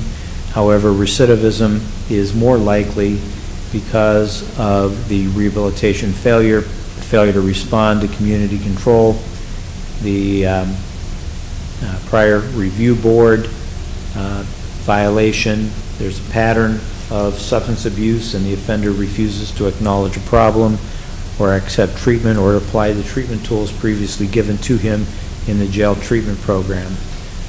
The court will give the defendant another chance. I'm continuing your community control for the original 3-year period. I'm imposing 87 days in jail, credit for 27 on the violation. The overall credit should be noted as 98 days as of today. You're released when a bed is available to enter, participate in, and successfully complete the Lake House or Concord Pines treatment program. All other conditions as ordered on June 23rd of 2020 remain as previously ordered. A violation of this order will result in a prison term of 9, 12, 18, 24, 30, or 36 months. You're reminded post-release control is optional for up to 2 years. They can return you administratively for up to 9 months for any one violation and up to 1/2 the original prison term for all violations in the aggregate. All of that time is part of the sentence. Should the violation of post-release control be a new felony, in addition to going to prison on the new case, you can go back to prison on this case for the greater of 1 year or whatever length of time remains unexpired on that potential PRC. All of that time is part of the sentence. Anything further from the defense? No, Your Honor, thank you. Probation? All right, good luck. We're adjourned.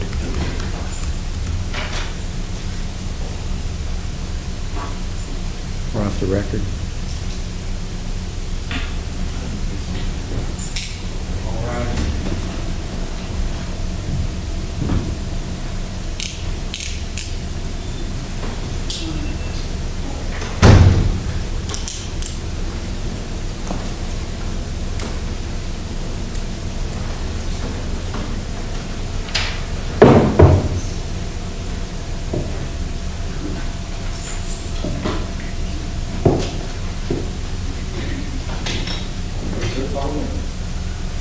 They can send me what it said, because I can't hear it.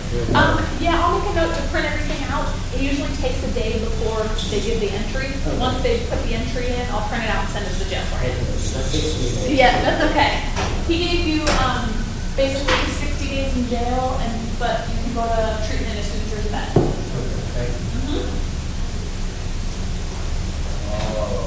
Coming back up here. I'll see that.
notice on it. Don't review it. Then,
All rise. This court of common pleas is now in session. The Honorable Eugene A. Lucci presiding. May be seated.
On a record, this is case number 20 CR 001145 and 22 CR 000560.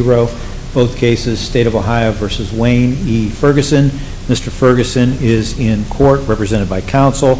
Assistant Public Defender Mary Springer, representing the State of Ohio, is Assistant Prosecuting Attorney Lawrence Geigridge. On the 20 case, the defendant was here on February 16th, 2021. He pled guilty as charged, 5 counts each of trafficking in cocaine, felony 5. I continued his bond, set sentencing for April 5th, 2021. On that date, I adopted a joint recommendation for community control, placing the defendant on 2 years of community control, each count concurrent, with 64 days in jail on count 1, counts 2 through 5, 4 days each, credit for 4 days on all counts, concurrent on all counts.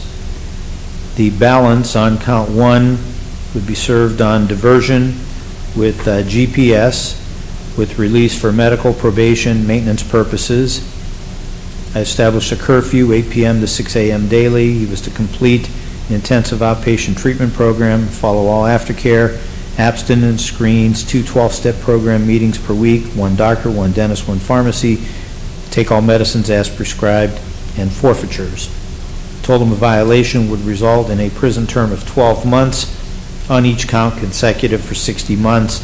I notified him of the potential and consequences for violation of post-release control and other advisements.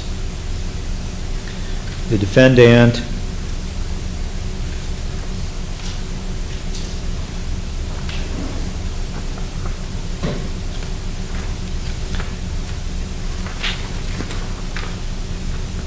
was then charged with a probation violation. The probation violation is documented in an affidavit giving notice of the charge, signed by probation officer Megan Wehagen. She alleges a violation of Rule 1,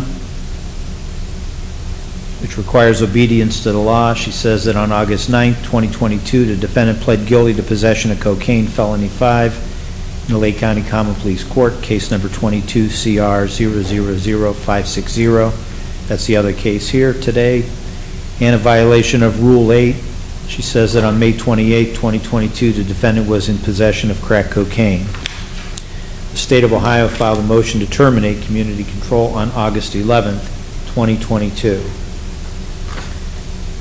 Then, in the 22 case, the defendant was here on August 9th, 2022, waived indictment, pled guilty as charged.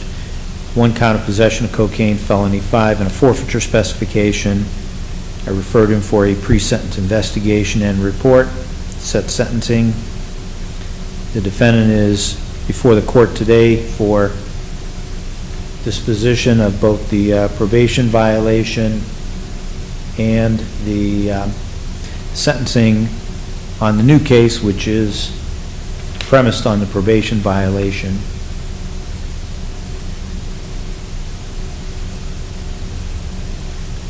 So I've met with probation and both attorneys to find out what their positions are before coming into the courtroom. Mr. Ferguson, it's my understanding, since you've pled guilty to the violation in the 22 case, which is pleading guilty to the probation violation in the 20 case, that you wish to admit to the violation, plead guilty, waiving your rights to a probable cause and final hearing. Is that correct?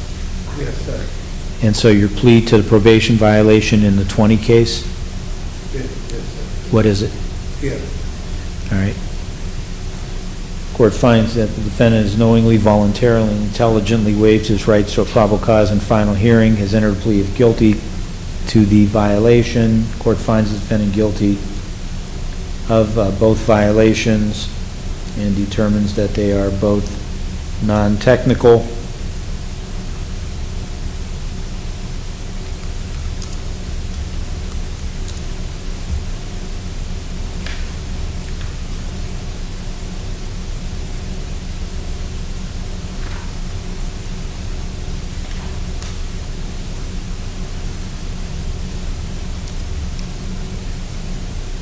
Any reason not to proceed to sentencing?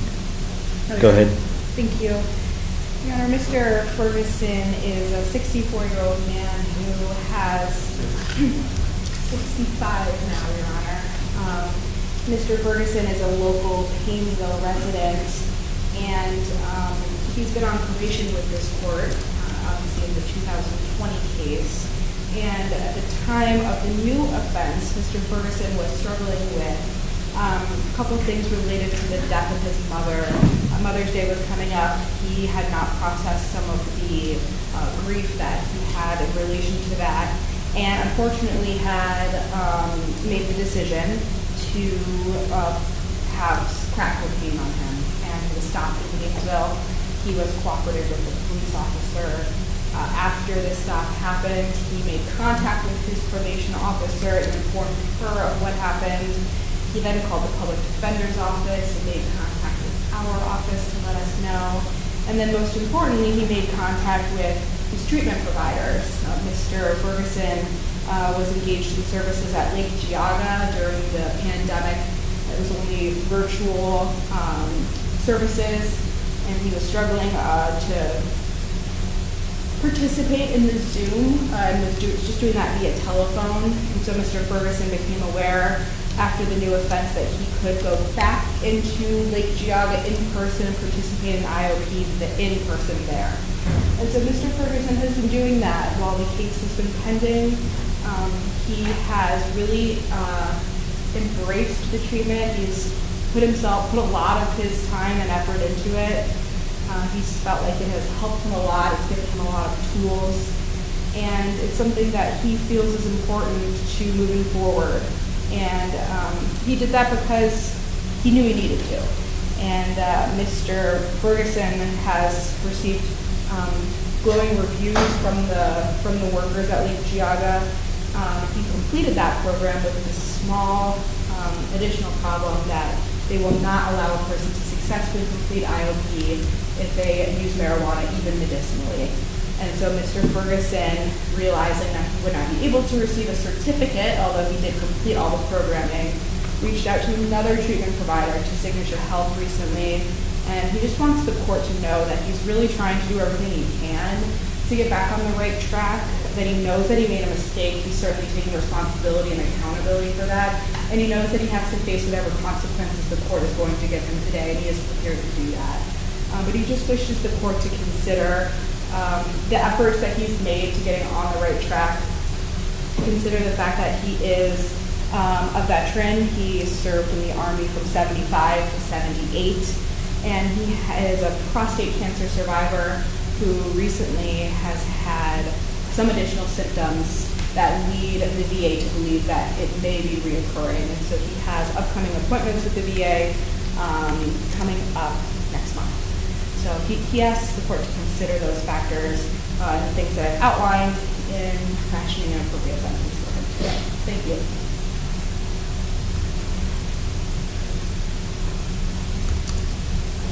Wayne Ferguson, the law allows you to say whatever it is you want me to consider before I sentence you. What do you want me to know? Can I speak now? Yes. Yes, Your Honor, I know that I messed up and everything, and I'm willing to take responsibility for that. And I have been going to treatment, and I signed up with Signature Health, and so I had to start that treatment because I came to court today. So I appreciate the court's time. I don't want to waste the court's time and everything, but I appreciate everything that the court has done for me, and that's all I have to say, Your Honor.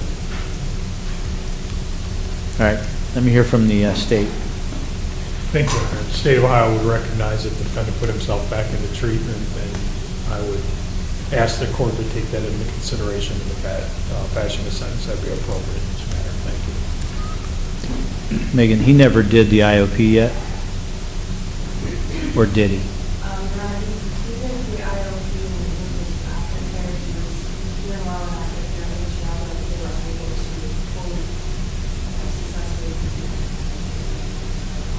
Because of COVID? Because of, I'm sorry, are you talking about the initial? The initial. Oh, he did complete all the treatment that was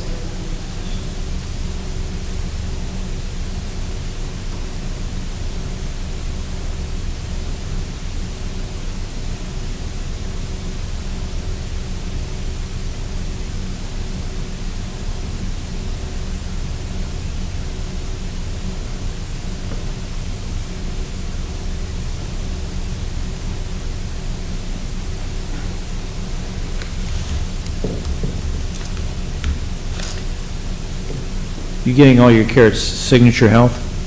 Yes, sir.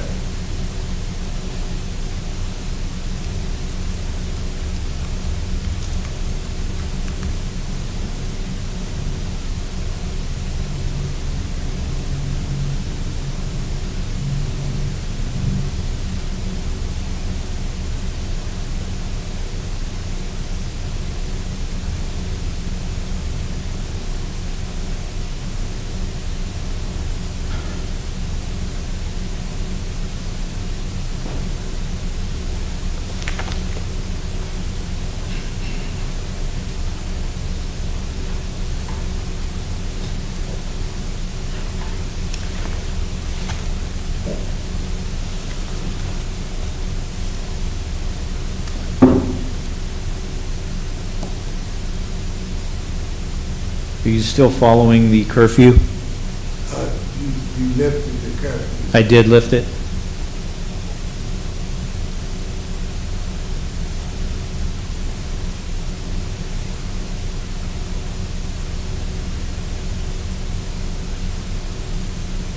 And you're not able to work? Or are you working? I work, part-time. I mean, I've been working for my landlord. I've been the maintenance man around there. I do work for them, work on their houses and stuff, and I cut grass, and stuff. All right.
I've considered the record, oral statements made, pre-sentence report, my conference in chambers with counsel and probation, and the statements of the defendant and the defendant's counsel.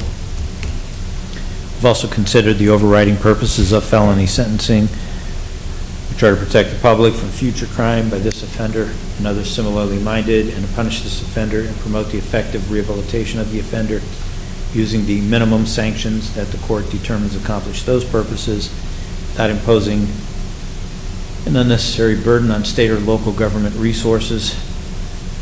I've considered the need for incapacitation, deterrence, rehabilitation, and restitution, along with the public burden on governmental resources.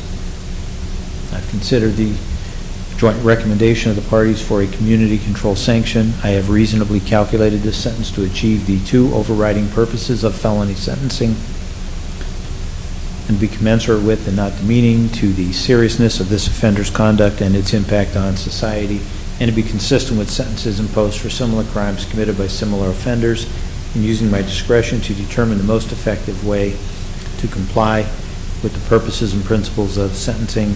I have considered all relevant factors, including the seriousness and the recidivism factors set forth in the statute. The court finds no factors making the offenses more or less serious than what would be expected. In terms of recidivism, recidivism is more likely because of the defendant's previous history, rehabilitation failure, failure to respond to community control, a pattern of substance abuse, and the offender refuses to acknowledge a problem or accept treatment or apply treatment tools previously given to him. Under 2929.13b1, there is no presumption in favor of community control because of the offense on the 22 case was committed while on community control on the 20 case. Nonetheless, the court determines that prison is not appropriate, that the defendant is amenable to an available community control sanction.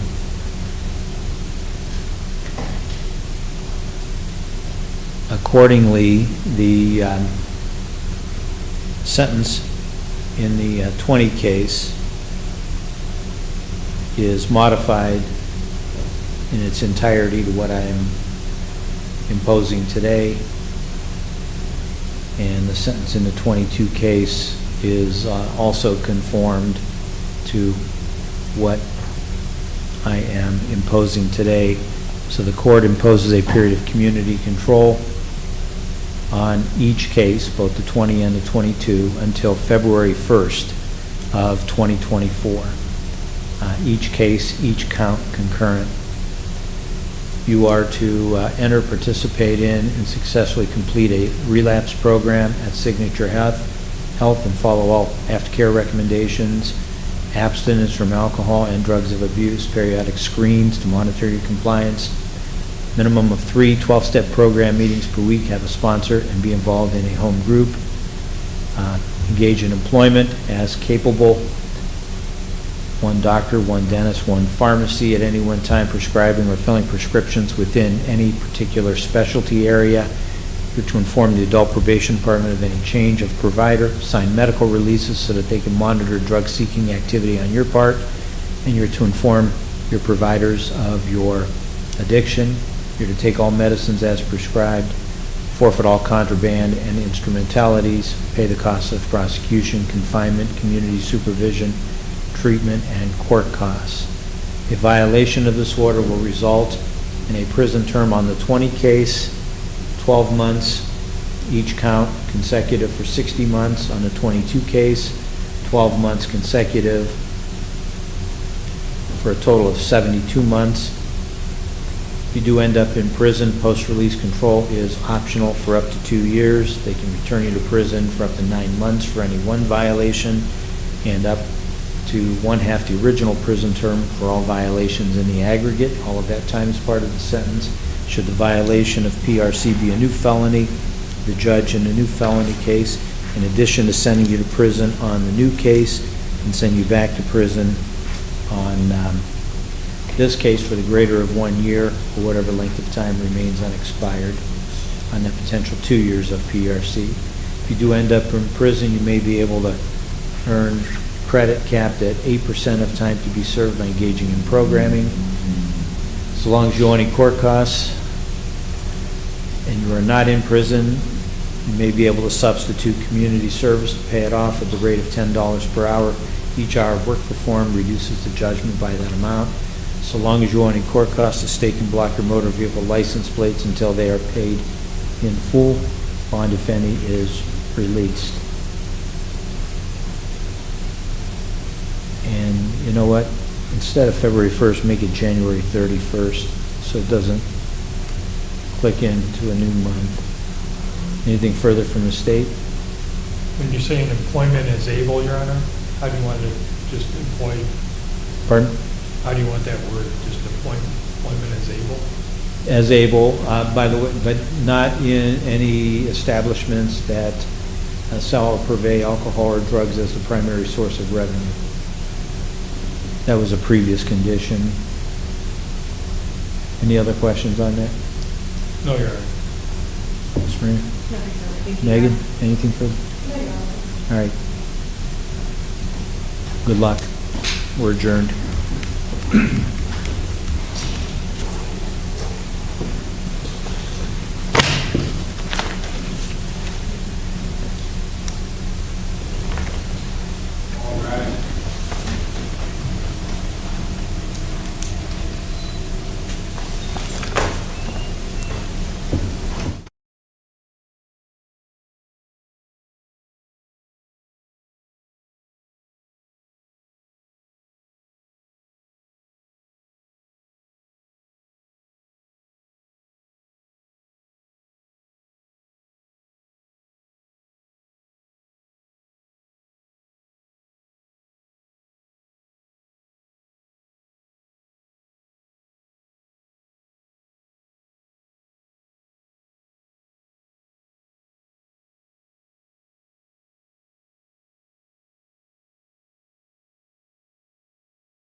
Yeah. Oh, she has 3-4 and 3-7. That I don't, but I can ask them and, find out for you or let you know. I want to say, because they said it was like a 12 or 15 week. I go 3 times a week. This is what do you call it? Yeah, it's like no, I do from like Signature Health.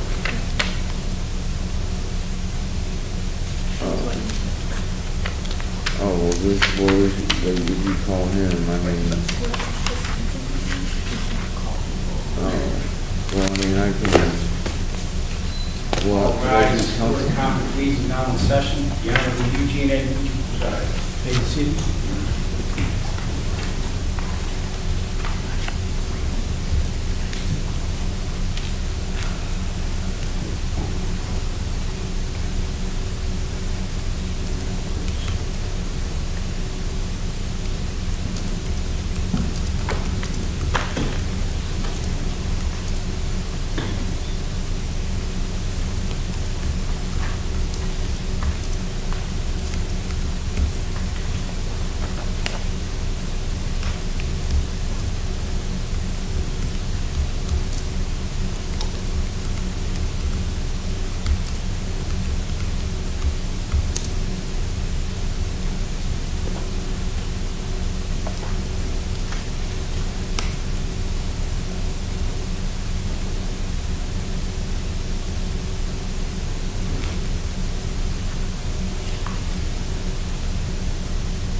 This is case number 22CR000266, State of Ohio versus Thomas C.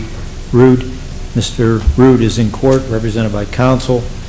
Assistant Public Defender Ashlyn Carroll, representing the State of Ohio as Assistant Prosecuting Attorney Taylor Linden. The defendant was here on August 9th, 2022. He pled guilty as charged. Count 1, possession of a fentanyl-related compound, felony 5.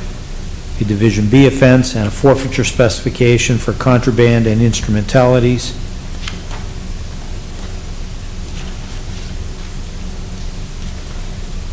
I referred him to the Lake County Adult Probation Department for a pre-sentence investigation and report and set sentencing. I continued his bond. I have received a pre-sentence report prepared by the Lake County Adult Probation Department. I've received a drug and alcohol evaluation with a brief mental assessment prepared by Dr. Rinsberg. I've read those documents. I will make them part of the record. Any inaccuracies, any modifications needed to those? Ms. Carroll? No, Your Honor. Any reason not to proceed? No, Your Honor. Go ahead. I guess just nothing to the report. I did mention in chambers the issue with the possibility of there being a warrant that might recall, but otherwise everything in the report accurate. With regard to sentencing, we would ask the court to adopt a joint recommendation from the parties for community control sanctions for Mr. Rood. This is his first felony offense. He doesn't have a juvenile record. He has been doing counseling at Signature Health since June of this year. He's also clarified just now for me that he had also started IOP on top of that since the time of the plea, but he did not bring documentation with him today, but he is engaged in IOP with Signature Health. It is 3 times a week that he's going there. His boss, or the owner of the bar and grill that he works at in Bogside, has also written a letter indicating how good of an employee he is, that he's never missed a shift. He's always willing to go above and beyond. He's working 30 to 40 hours a week there every week. He's also the custodial parent of a 12-year-old. He is currently concerned about if he does end up doing any jail time, where she would go. She is currently being watched by his roommate. He's been looking with some family members trying to get something set up just in case, but hasn't been able to so far. So we would ask that he be able to continue doing the IOP that he's doing right now, and that would enable him to keep his job, keep up with the treatment that he's already started, and continue to take care of his daughter going forward. Thank you.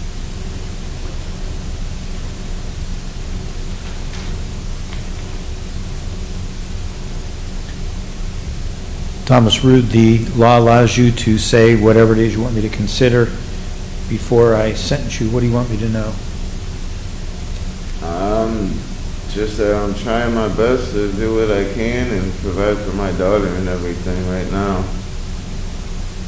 Just trying to do what I can, really.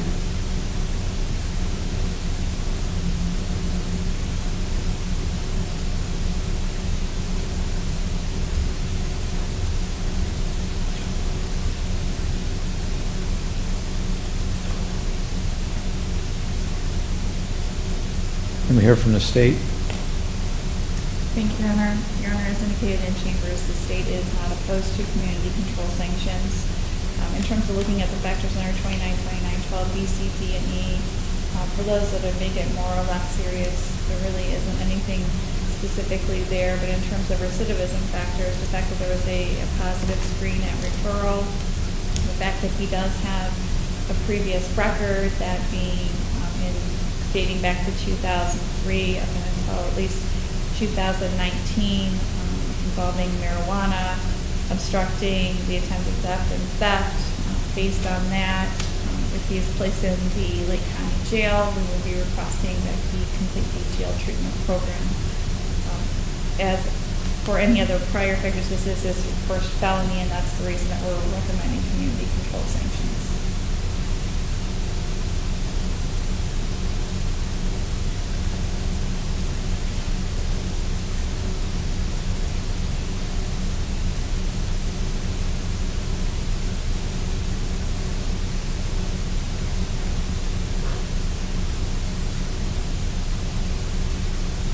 Both sides agree the jail time credit is 2 days. Your Honor, I was just looking through it again. I believe it's 2 days. I know in terms of looking at this, Ms. Gold does have, she has written down 4 days from 3/4 to 3/7, but in looking at the bond paperwork from the municipal court, it looks like it would only be 2 days. I know that at least our record indicated that he was out on bond on the 7th, but when I look at the actual paperwork, it looks like the owner cognizance of the personal bond was signed on the 4th. So I would say that 2 days would be appropriate. Mr. Rude, did you serve 2 days on this case? Yes. Not 4? No. Okay. Thank you.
I've considered the record, the oral statements made, pre-sentence report, drug and alcohol and psychological evaluations, my conference in chambers with counsel and probation, and the statements of the defendant and the defendant's counsel.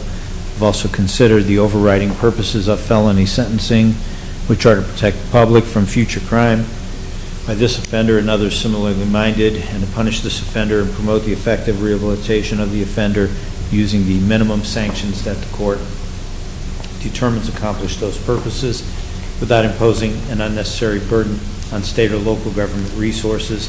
I have considered the need for incapacitation, deterrence, rehabilitation, and restitution, along with the public burden on governmental resources.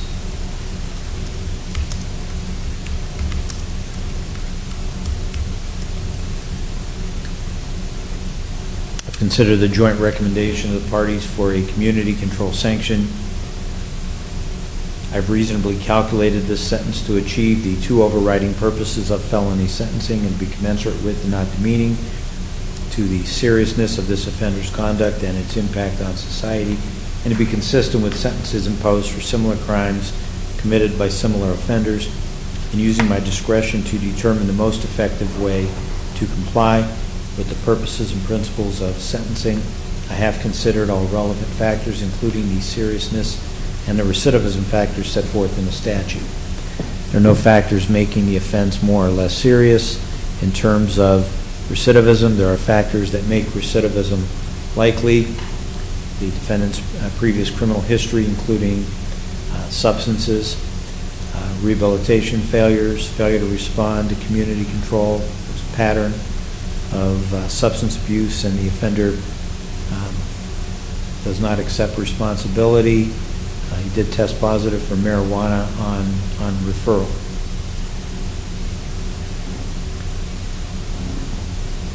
Factors making recidivism unlikely.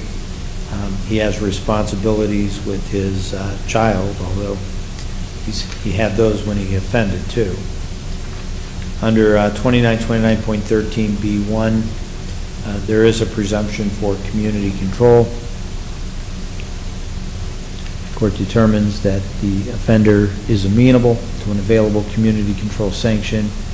Community control is appropriate. The court will adopt a joint recommendation. I am imposing a period of community control for 2 years, subject to the general supervision and control of the Lake County Adult Probation Department under such terms and conditions that it finds appropriate. Among these, you shall not leave the state of Ohio without the permission of this court, and you shall abide by all laws, including but not limited to the laws related to firearms, deadly weapons, and dangerous ordnance. The court further imposed the following specific sanctions and conditions: a period of incarceration in the Lake County Jail for 2 days with credit for 2 days already served. You are to enter, participate in, and successfully complete an intensive outpatient treatment program at Signature Health and follow all recommendations, including aftercare recommendations, complete abstinence from alcohol and drugs of abuse, periodic screens to monitor your compliance, a minimum of 2 12-step program meetings per week, have a sponsor, and be involved in a home group. Full employment or school or combination of employment and school, but outside of any establishments that sell or purvey alcohol or drugs as the primary source of revenue.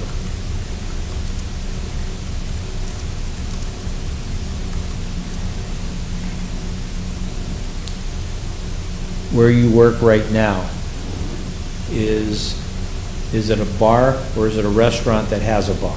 It's like a restaurant bar. I mean, it has like, the restaurant seating area and everything, and it has a little bar too. Okay. And that's where you got the drugs here, correct? Yes. Okay, it was so outside of it, but yeah. So what's going to be different? Well, that's like before we had a problem with, people coming in there, but we had, got involved with the police and everything to get that crowd out of there, which we have. You can even call her and ask her that. And now they have, they're out of there now, and, it's literally back to normal how it was before, how, like we got our older crowd back in there who come in and eat, so that crowd, they have, I don't know where they went or what they do now. So what do they make more money on, food or liquor? I would say it's equivalent of both, but I'd say, I mean, like for games and stuff, you know, people come in for the games and the liquor, obviously, but then the food too. But I'm normally back in the kitchen, you know, just making the food, prepping it, and doing all that. I'm barely out in the bar unless I have to, you know, bring out the food, but.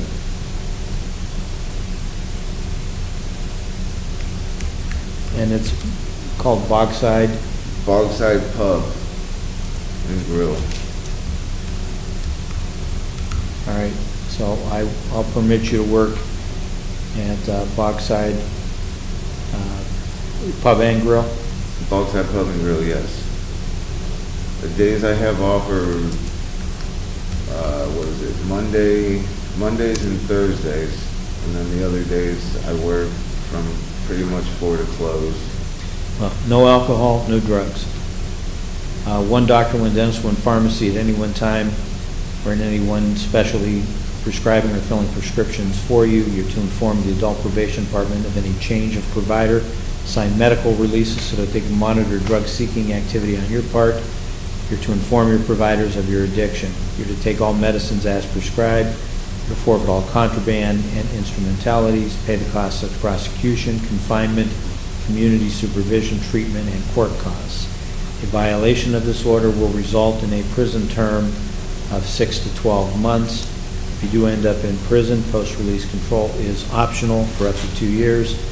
They can return you administratively for up to 6 months, even for one violation. If the violation is a new felony, in addition to going to prison on a new case, you can go back to prison on this case for another year. All of that time is part of the sentence. If you do end up in prison, you may be able to earn credit capped at 8% of time to be served or a certain number of days by engaging in programming. So long as you are not in prison, you may be able to substitute community service to pay off the costs of the prosecution, working it off at the rate of $10 per hour. Each hour of work performed reduces the judgment by that amount. So long as you owe any court costs, the state can block your motor vehicle license plates until they are paid in full. Bond, if any, is released, and the warrant that was issued on August 16th will be recalled. Is there anything further from the state? No, Your Honor. Thank you. Defense? No, Your Honor. Thank you. Probation? All right. Good luck. We're adjourned. Thank you.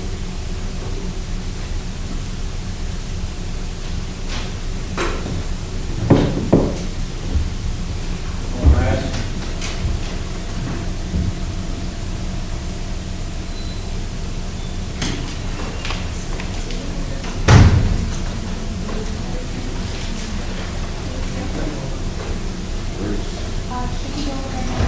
Yeah, I'm right back. That's the one across the street, right? Yeah, we can figure it out.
seated.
We're on the record. This is case number 22 CR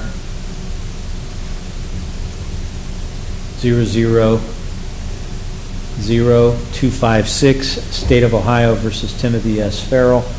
Mr. Farrell is in court, represented by counsel. Assistant Public Defender Daniel O'Connor, representing the State of Ohio as Assistant Prosecuting Attorney Taylor Linden. The defendant was here on August 9th, 2022. Pled guilty to count 1, assault on a police officer, a felony of the 4th degree. Amended count 2, harassment with a bodily substance, including the victim. From count 3, a felony of the 5th degree. Counts 3, 4, 5, and 6 will be dismissed upon completion of sentencing. I refer to defendant for a pre-sentence investigation and report and set sentencing. I continued as bond.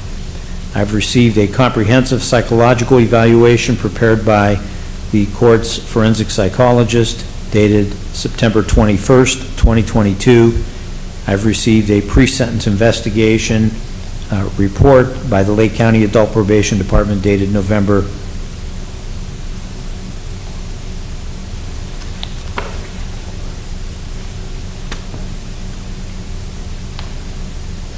I may have copied that date wrong.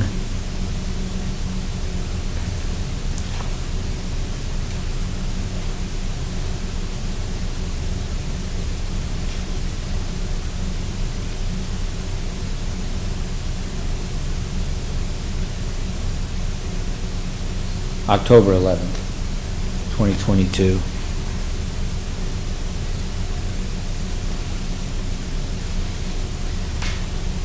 I've read these documents. I will make them part of the record. Any inaccuracies, any modifications needed to any of these documents?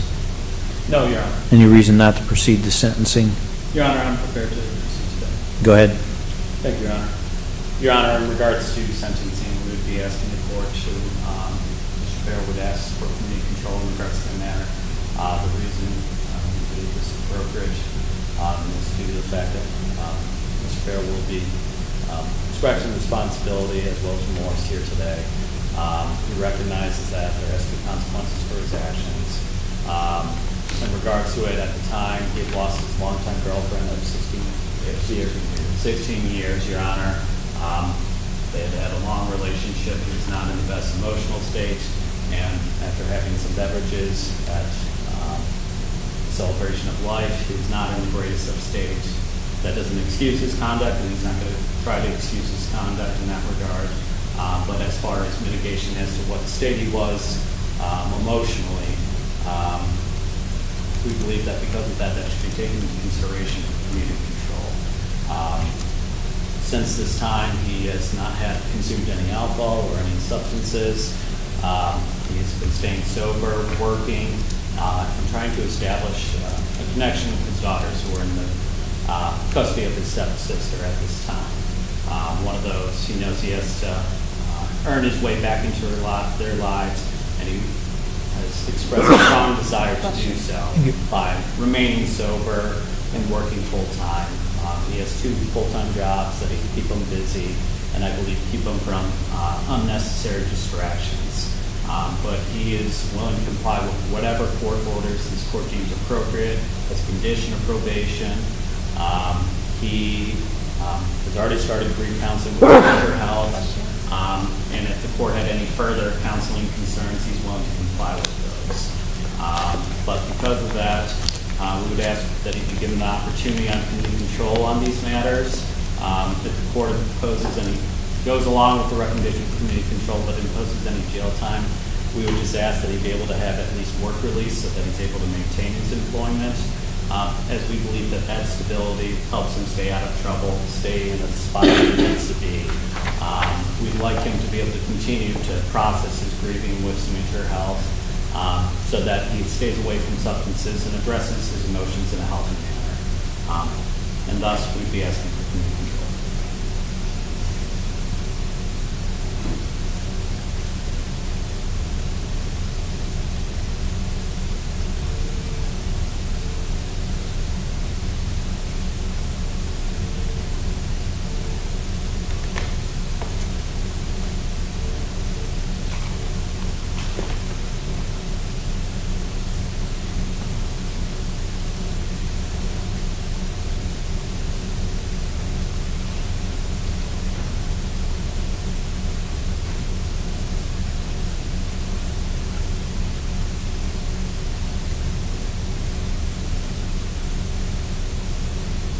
And there's no issue of restitution, correct? The only issue is that there was an agreement that there would be $150 paid to the portion of the box with the glass that was damaged at the time that this argument was going on. It was an agreement that we had when we were here for the change of plea, so it would be $150 payable to Ron Sexton for that glass case that was destroyed at the Celebration of Life at the Yacht Club. At the Yacht Club? Yes. Mr. Sexton's the one who ended up paying for it, so there was an agreement to pay that portion of it.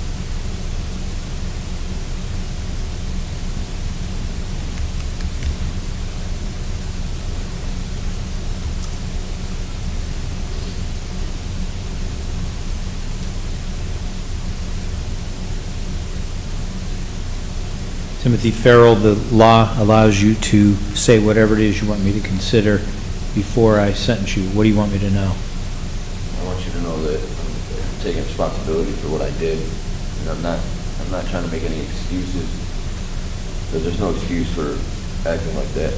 But I think that when I got to jail, I think that I maybe felt kind of safe in a way, if that makes any sense to you. And I could vent with everything that have been dealing with. You know, my fiance fought cancer for 18 months.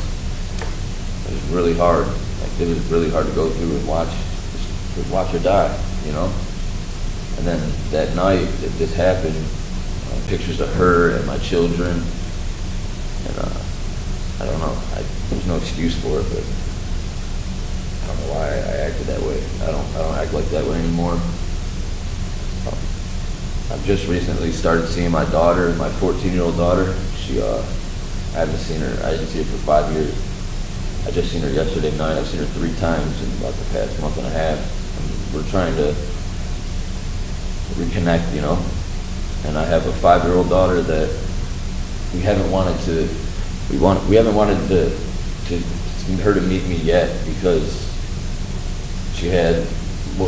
they first went to live with my cousin, and there was some abuse that had happened, and nobody knew about it. I was supposed to see my kids for the first time again in November of 2020, and they didn't follow any of the court orders that were put in, and come to find out now, the reason why was because they didn't want the stuff that they were doing to my children to come out. Like, they were hitting my 2-year-old daughter, My 14-year-old daughter told me she had 10-minute limit on the shower, and one time she was in there for 8 minutes and they dumped ice water on her. And then my stepsister found this out, so she played their little game so that she could still see them, and she took them. And I just recently found out about all that. I want to be there for my children. You know, I'm working. The one guy that I work for, he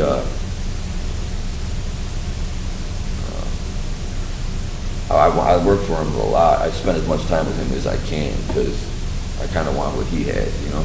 He did something right. He got a $1 million house, drives a Mercedes-Benz, he's got a Lexus. You know, he owns 40-some houses in Euclid. I want to do something. I want to do something. 37 years old. It's time to grow up and be a man. Well, you've got a significant history. I know I do, Your Honor. You know, it wasn't just when your fiance died. You've got 11 assaults or crimes of violence in your past, a resisting arrest, 3 contempts of court, an aggravated menacing, prior prison, 13 substance abuse convictions. I'm different now, Your Honor. What's that? I'm different now, I really am. Well, what changed you? My kids, not being able to see my kids, all that. Her dying, like, sitting in prison for a long time. I had a lot of time to look at myself. How much prison time did I give you the last time? Well, I did 9 months in with NeoCap, and then I got out, and my fiance was using still, and I was on my way to probation, and she like started like ripping up my 30-day tag, and whatever happened, I got a domestic. I did 90 days for that, and then he gave me 7 months on the probation violation.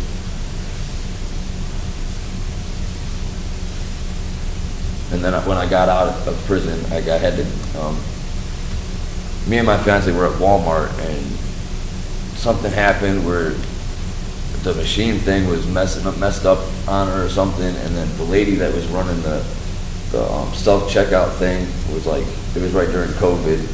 She had just had another baby. She's like all over us. We were dealing with that, and then something didn't get scanned or something. But I pled out to it, and I got 30 days house arrest in Menor. And you know how Judge Trebitz is with petty thefts. If there was more to it, I would have did 6 months. I want to be better. I want to be better. I want to get my kids back. I'm here from the state. Thank you, Your Honor. Your Honor, in this case, I think the only thing really that, in terms of the facts and circumstances that we're looking at, and the reason that we would recommend community control is because of what was going on when this happened. He has a horrible history. He does. And the way that he treated these police officers was atrocious. The things that he said about what he would do to their wives, what he would do to them, spitting blood on them, fighting with them. Normally we would just say to send them to prison. I mean, that's uncalled for. The fact that it was a celebration of life, it was something that was significant, I think that's one thing that we at least took into consideration. The fact that it was an emotional day. He did drink a lot. Like Mr. O'Connor said, there's no excuse for it, but we indicated that we would give him the opportunity to prove himself, since he has said that things have completely changed. Obviously, if they haven't, then he'll spend a long time in prison. You would have to pay the $150 to Ron Sexton, and my understanding is that there was still an outstanding warrant from, I believe, 2015 that hasn't been resolved. It was noted in the pre-sentence report, so I'm not sure what that's about, if that's still something that anybody would be in the pickup radius, but it indicates that there was a warrant still outstanding, and obviously he's going to have to find a new place to live. Which court? This one is, let's see, 2015.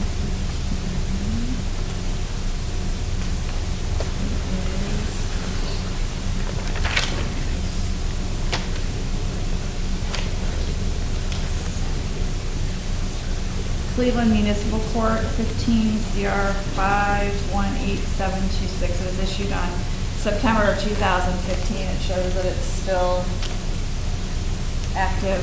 So Cleveland Municipal Court, so he would need to clear up that warrant. But based on his behavior, he clearly deserves and should be given jail time as a result of this.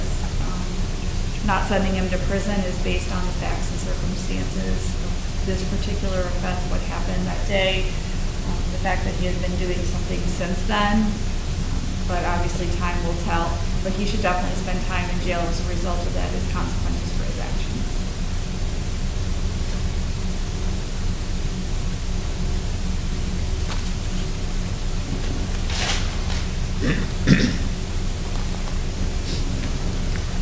Where are you going to live? I live on Chestnut Street. Who do you live with?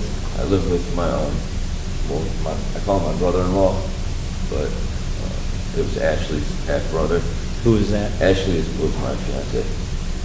Who's the individual? Greg Altizer. Yeah, he's on probation. Yeah. But I can move tomorrow. I won't allow you to live with somebody on probation. It's just birds of a feather, that's the problem. And I moved to my mom's house tonight. One or the other would cause the other to fall.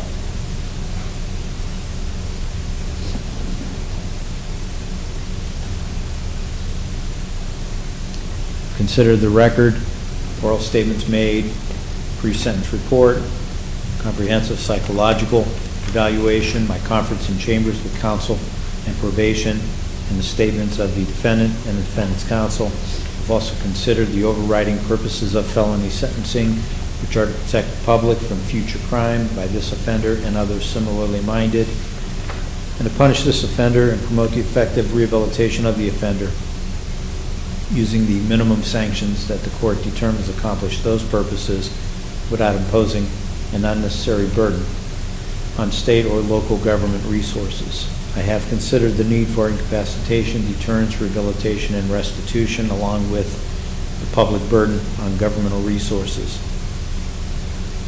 I've considered the joint recommendation of the parties for a community control sanction.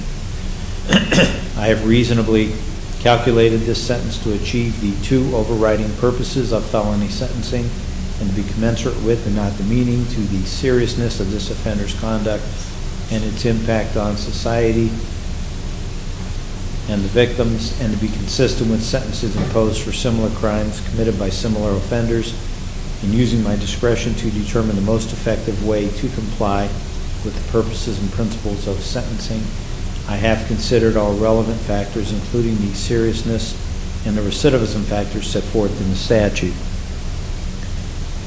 In that regard, there are no factors that make the offenses more or less serious than what would be expected of crimes of that sort. In terms of recidivism, there are factors that make recidivism more likely. The defendant has an extensive previous criminal history of juvenile delinquency.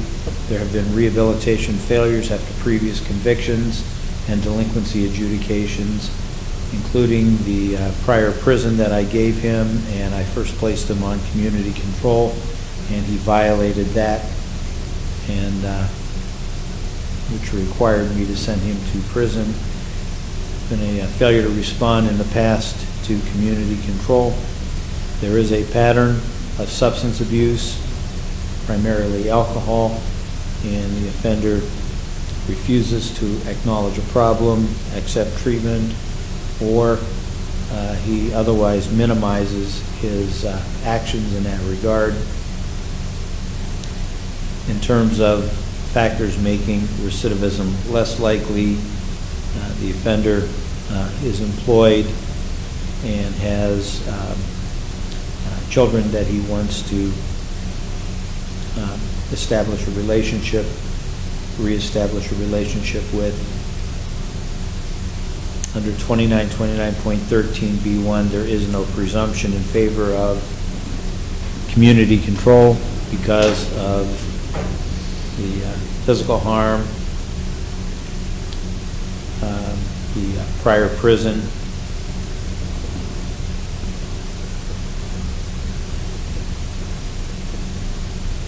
the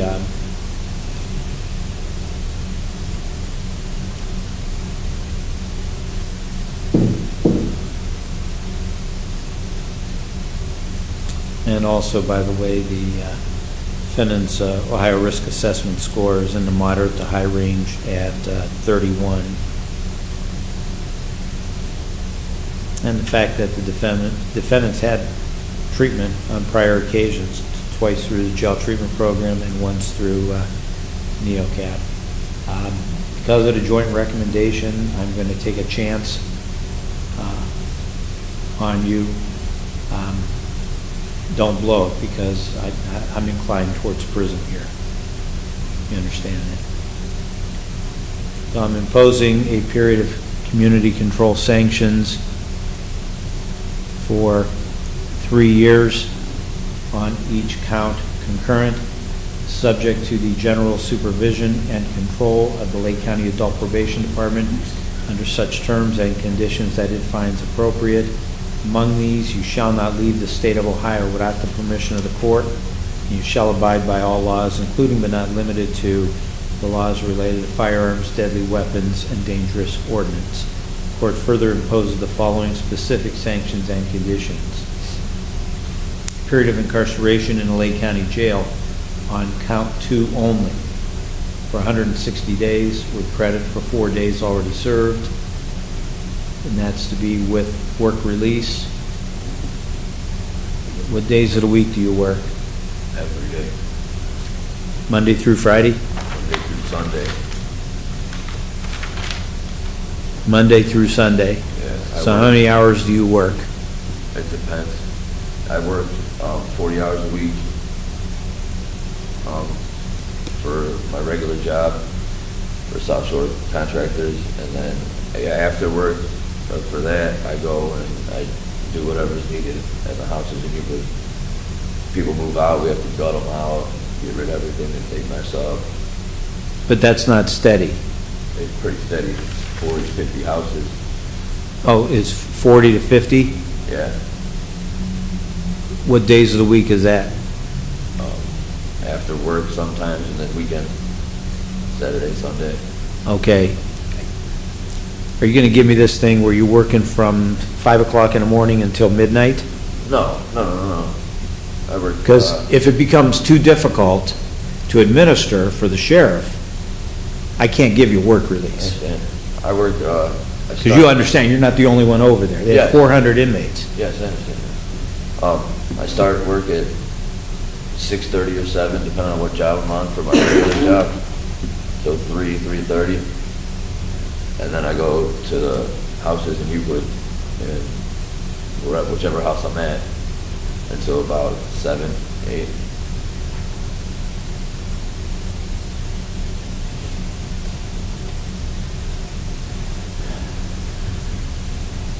I always have a list of stack of papers with violations, people rip screens, anything like that. That's a okay. For them, and so I need some assistance here from the prosecutor and probation. How do I write this up? Your Honor, I think in terms of any kind of work release, it should be limited to 40 hours a week. I think that's what we've done with several people before. If he wants to work his one job, fine, but to do all of that, and there's no way to monitor that either. I don't know how you monitor that, and then then you have to put in some testing, because there's so much loose time there.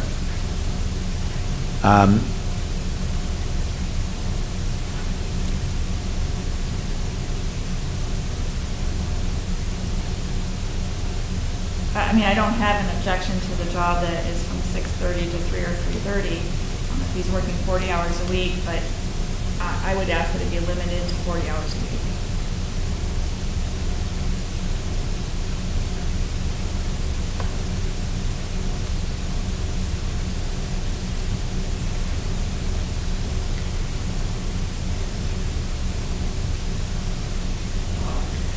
Would you rather serve 160 days with work release Monday through Friday, 6:30 to 3:30, or would you rather get it done and serve 100 days straight.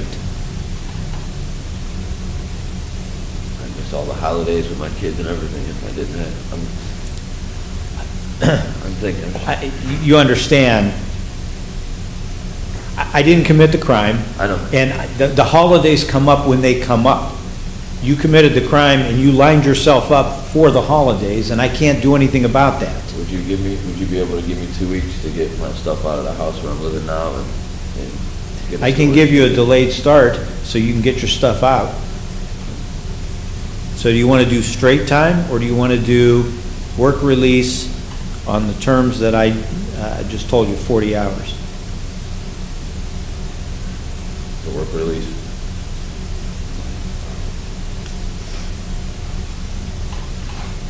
Could I still get a week or so to get my stuff out of that house? A week or two if I have to get a storage unit and all that. I'd like to be able to see my daughter once again before I do go to jail, just to let her know.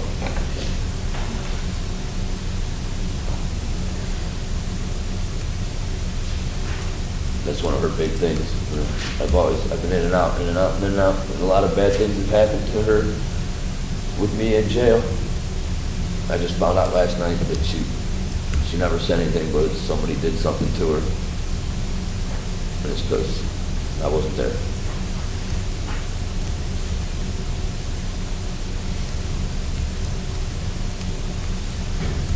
I just promised her. Somebody did what to her?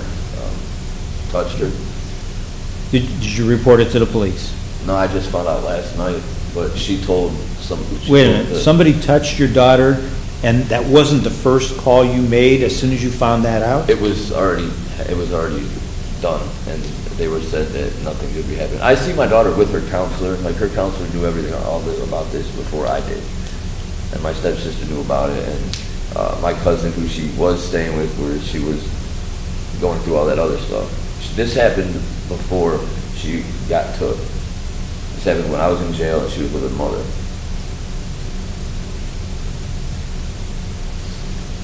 How long have your It was like 5 daughter years. been in this type of a precarious position?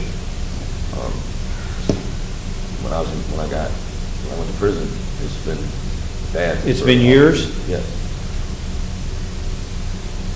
She's good where she's at now. She's safe. Well, look, if you're going to prioritize that, you should prioritize that, okay? You're creating a lot more difficulty in your life by committing crimes. There's no reason to treat the police the way you did. There's no reason to assault them. There's no reason to put bodily fluids on them. You're going to have to get your head on straight. If you've got that type of responsibility, you need to attend to that. And, you know, as part of my order, no alcohol whatsoever, okay? Frankly, you're a jerk when you drink. I bet all of these offenses, and it's 30, 40 offenses, have been when you've been drinking. I've been going to counseling too. Since counseling. All right. So 160 days in jail on count 2, credit for 4 days. I'm giving you a delayed start of November 2nd, 2022 at 9 a.m. November 2nd, 9 a.m. If you don't appear there at that date and time, I'm going to consider that an escape. I'll be there, Your Honor. The work release is Monday through Friday, 6:30 a.m. to 3:30 p.m. On count 1, 4 days in jail, credit for 4 days, concurrent.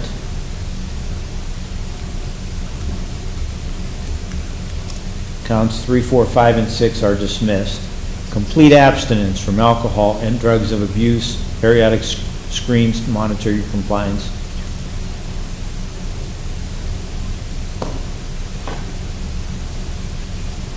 Judge, in regards to work, because a lot of times they start around 6:30, would he be able to get out at 6 so that he's able to, in case it's in Solon or other townships?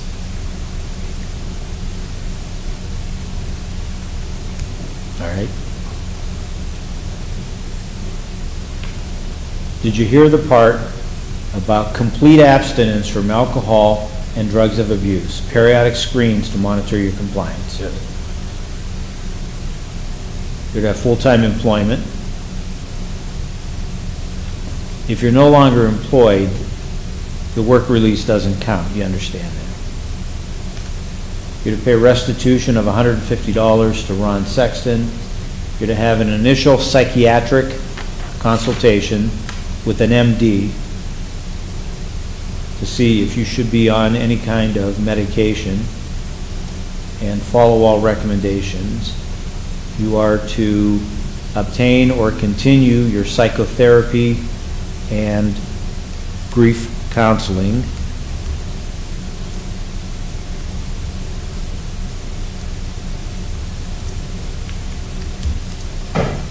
You have one doctor, one dentist, one pharmacy at any one time prescribing or filling prescriptions for you. You're to inform the Adult Probation Department of any change of provider and sign medical releases. You're to take all medicines as prescribed. You'd have no contact with anyone on community control or post-release control. You're to clear up all outstanding warrants. Pay the costs of prosecution, confinement, community supervision, treatment, and court costs. A violation of this order will result in a prison term on count 1 of 18 months and on count 2 for 12 months consecutive. If you do end up in prison, post-release control is optional for up to 2 years. They give you rules. You violate their rules, they can return you to prison for up to 9 months for any one violation and up to 1/2 the original prison term I give you for all violations in the aggregate. All of that time is part of the sentence. Should the violation of post-release control be a new felony, the judge in the new felony case, in addition to sending you to prison on the new case, can send you back to prison on this case for the greater of 1 year or whatever length of time remains unexpired on that potential 2 years of PRC, and all of that time is part of the sentence. If you do end up in prison, you may be able to earn credit capped at 8% of time to be served by engaging in programming offered to you for that purpose.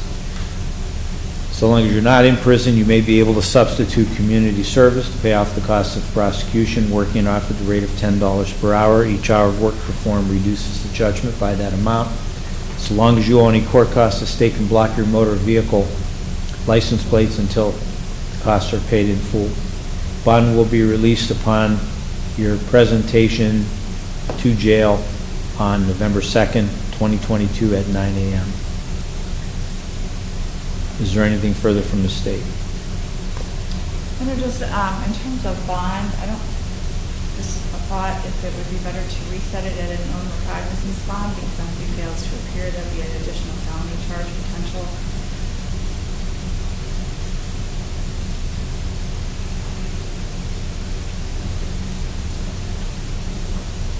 Any objection to that?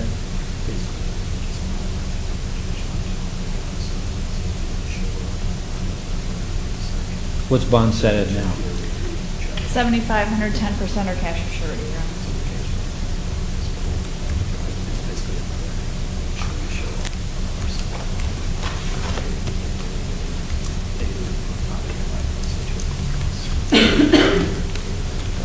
We don't have any objections to that. All right, I'm going to reset bond at own recognizance. Tony, if you got the bond form, the balance can be released.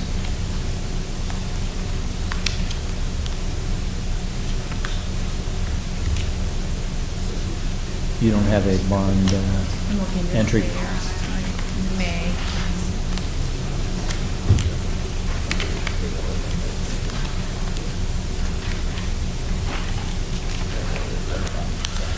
Probation, anything further?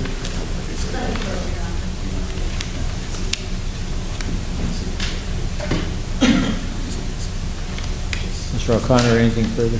Nothing further, yeah. All right, we're adjourned. Good luck.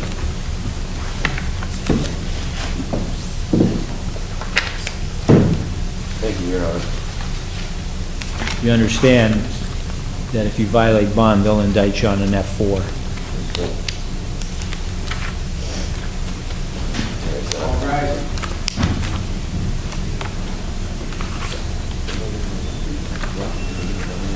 You should be able to.